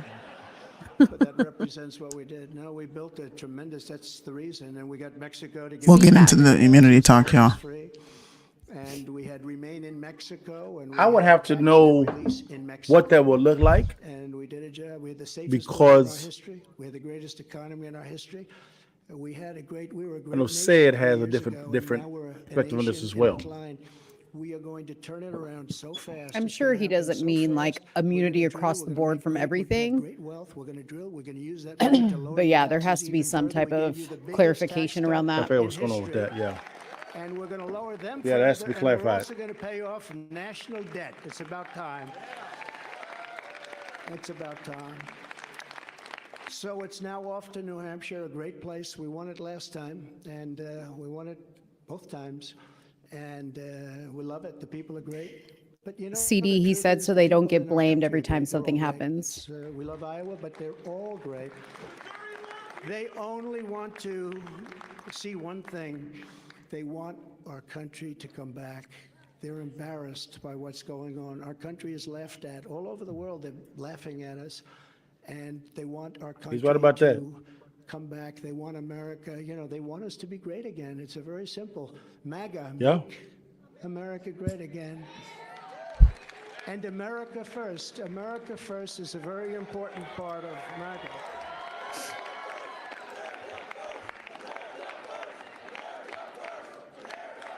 So we're going to put America first. We're going to make America great again. Again, Iowa, we love you. You are going to, you just go out and buy larger tractors and more land. Don't worry about it. And to all of the people standing behind me and all of the people in this room and so many great politicians and great dignitaries and friends, I just want to thank you all. This is a very special night. And this is the first, because the big night is going to be in November when we take back our country, and truly, we do make our country great again. Thank you very much, everybody. Awesome. I need that clip. I don't I like care that about Trump. anything else he's saying. I like that Trump. I thought he did good. He did a good speech. He didn't go too far into the weeds where he's always trying to go. I think he brought the Trump everybody likes. Ah, come on. Hi, AMC. Y'all can offer y'all's commentary. I'll be back.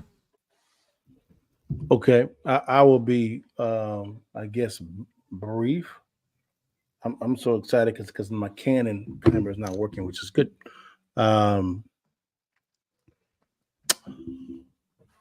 Concerning Trump,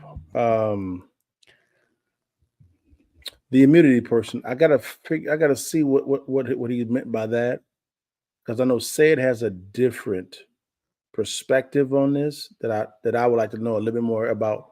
What is immunity? What does it look like? Unpack the legalities of it, the pros and cons of it before I actually offer commentary on it. I don't know enough about immunity to even comment on it. Right, exactly. I agree. I agree with that. I think if they were going to go the route of immunity and there's some type of like structure around that, I think there definitely has to be accountability at a higher level in the police department. So if you're saying, hey, we're going to apply this immunity thing to this situation, that it's being heavily vetted at the top, and whoever makes that call is going to be fully responsible if in fact that person is found at fault. I don't know how I don't even know how you could do it if you don't go through the process of investigation. You're basically saying, I want to give you. Well, even if you have some people at the top making this decision, the problem that I kind of see is that an echo?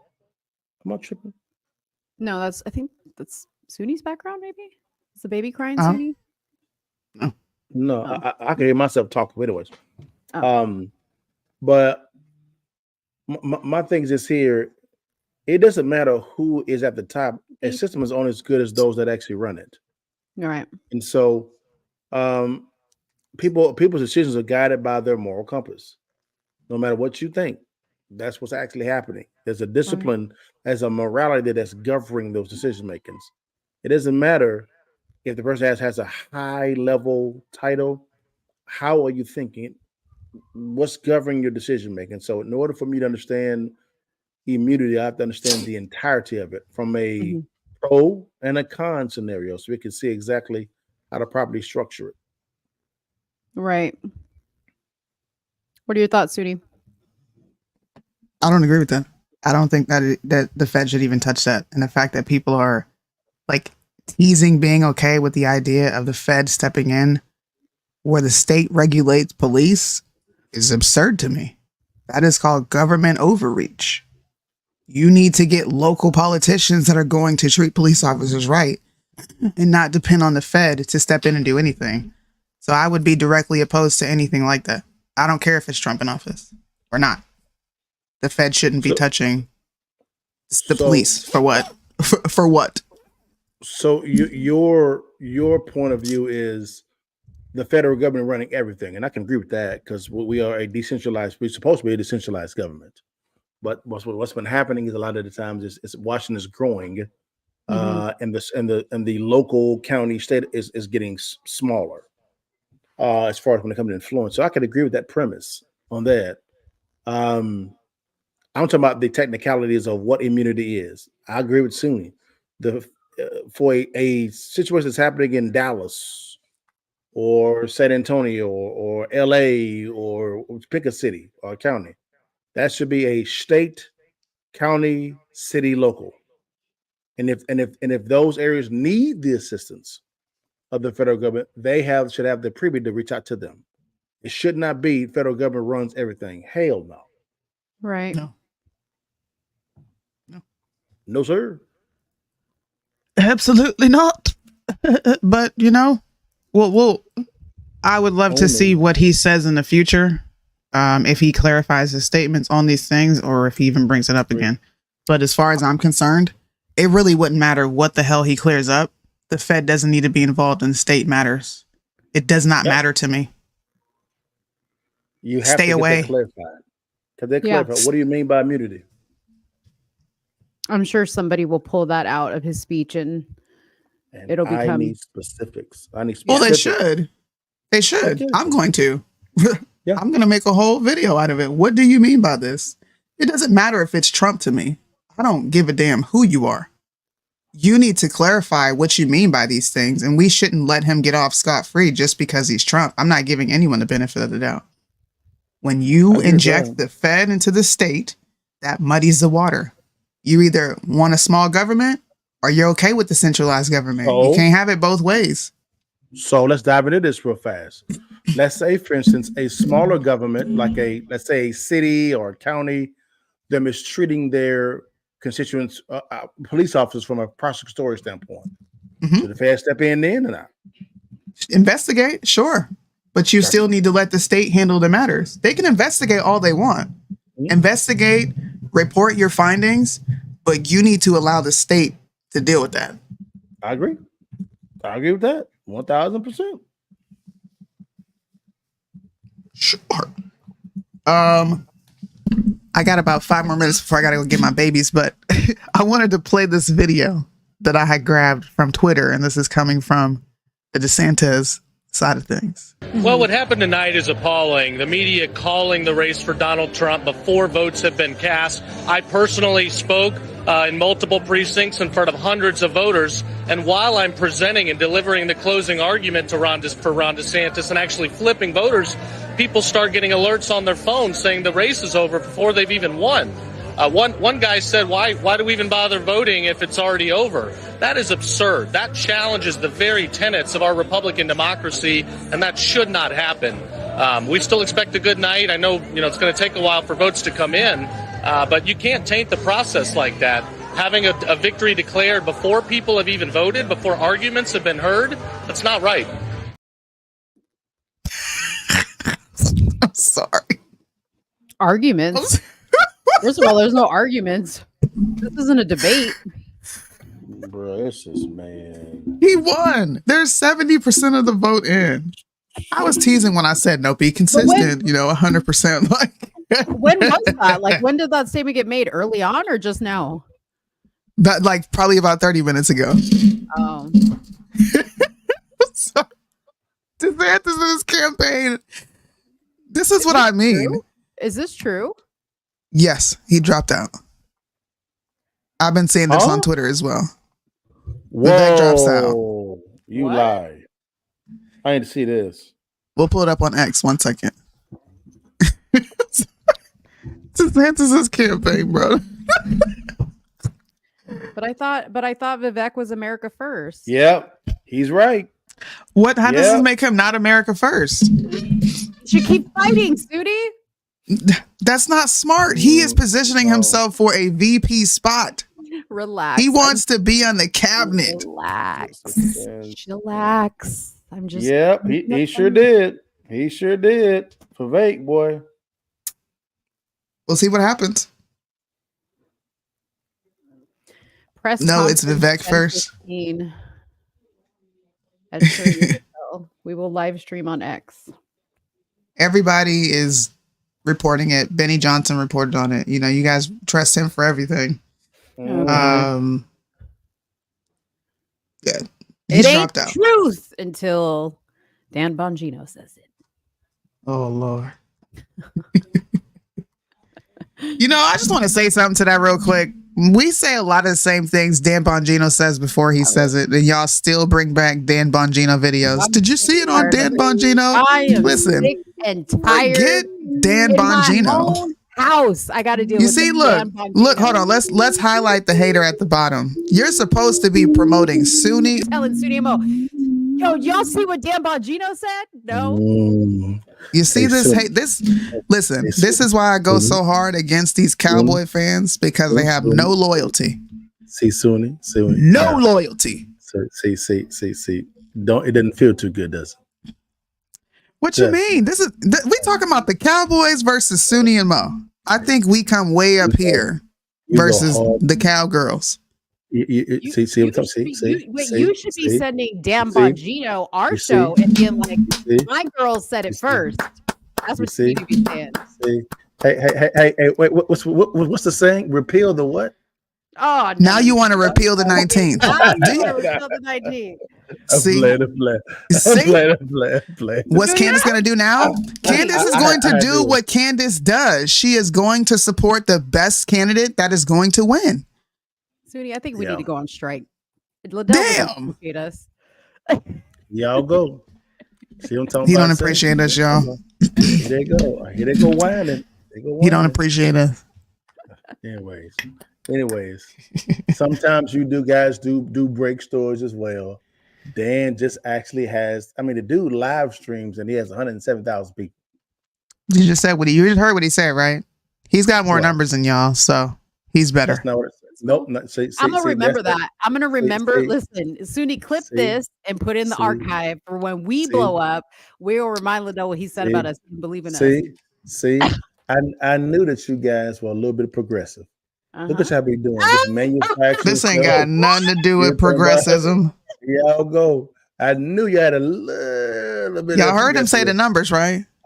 Hey, y'all heard all I him. said was they heard what I said, then they heard you rephrase what I said. Look, let me Just know this. People who are listening, Liddell Bugs is anti-woman. There y'all go. He's anti-woman. He hates Here we women. go, y'all. Here we go. So I'm anti-women, guys. I have a wife and 2 girls, no boys. But I'm anti-women. And where is your lovely wife? Probably in the kitchen. Where is she at? Where's she? In the bedroom chilling. Yeah. Why ain't she? I ain't gonna say that. No.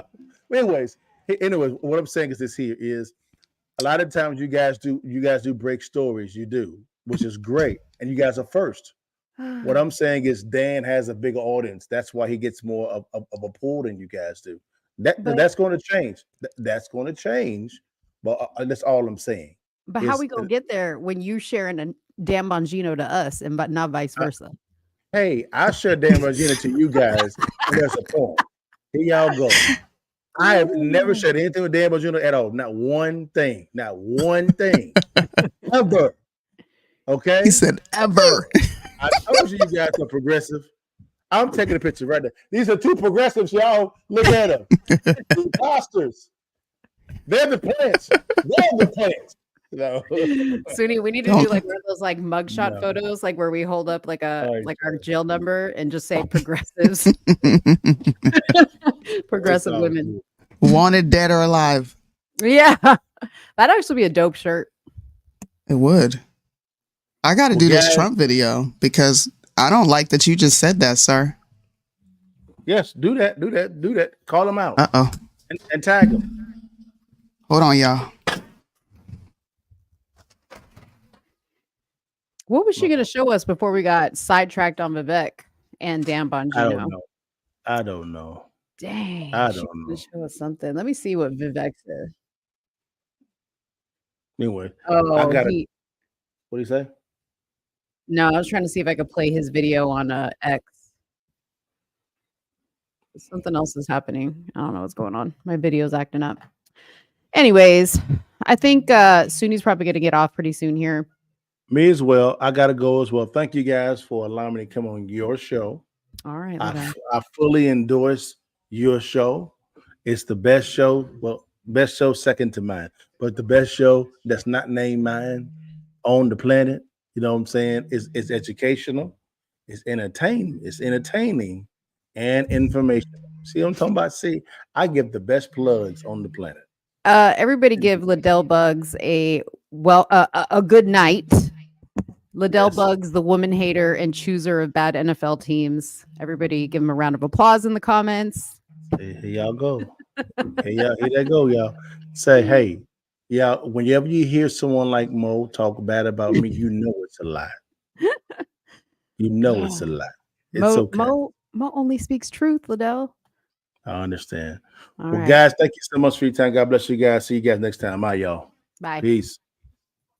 All right, guys. Well, it is just me. So what I think I'm going to do is we're going to be back with the show tomorrow because tomorrow is Tuesday. I'm sorry to have confused some of you guys thinking that it was Tuesday night, but we came up and wanted to do the coverage of the Iowa caucus. But we will have our regular show Tuesday night. We'll also have our regular show Friday night. So join us back here tomorrow. Make sure you give this video a like.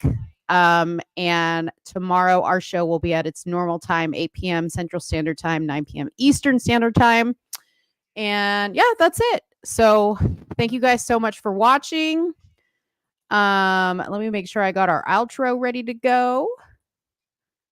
And we will see you guys tomorrow.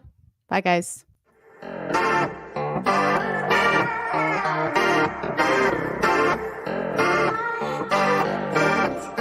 Patriotic summer, high school margarita, just to cool you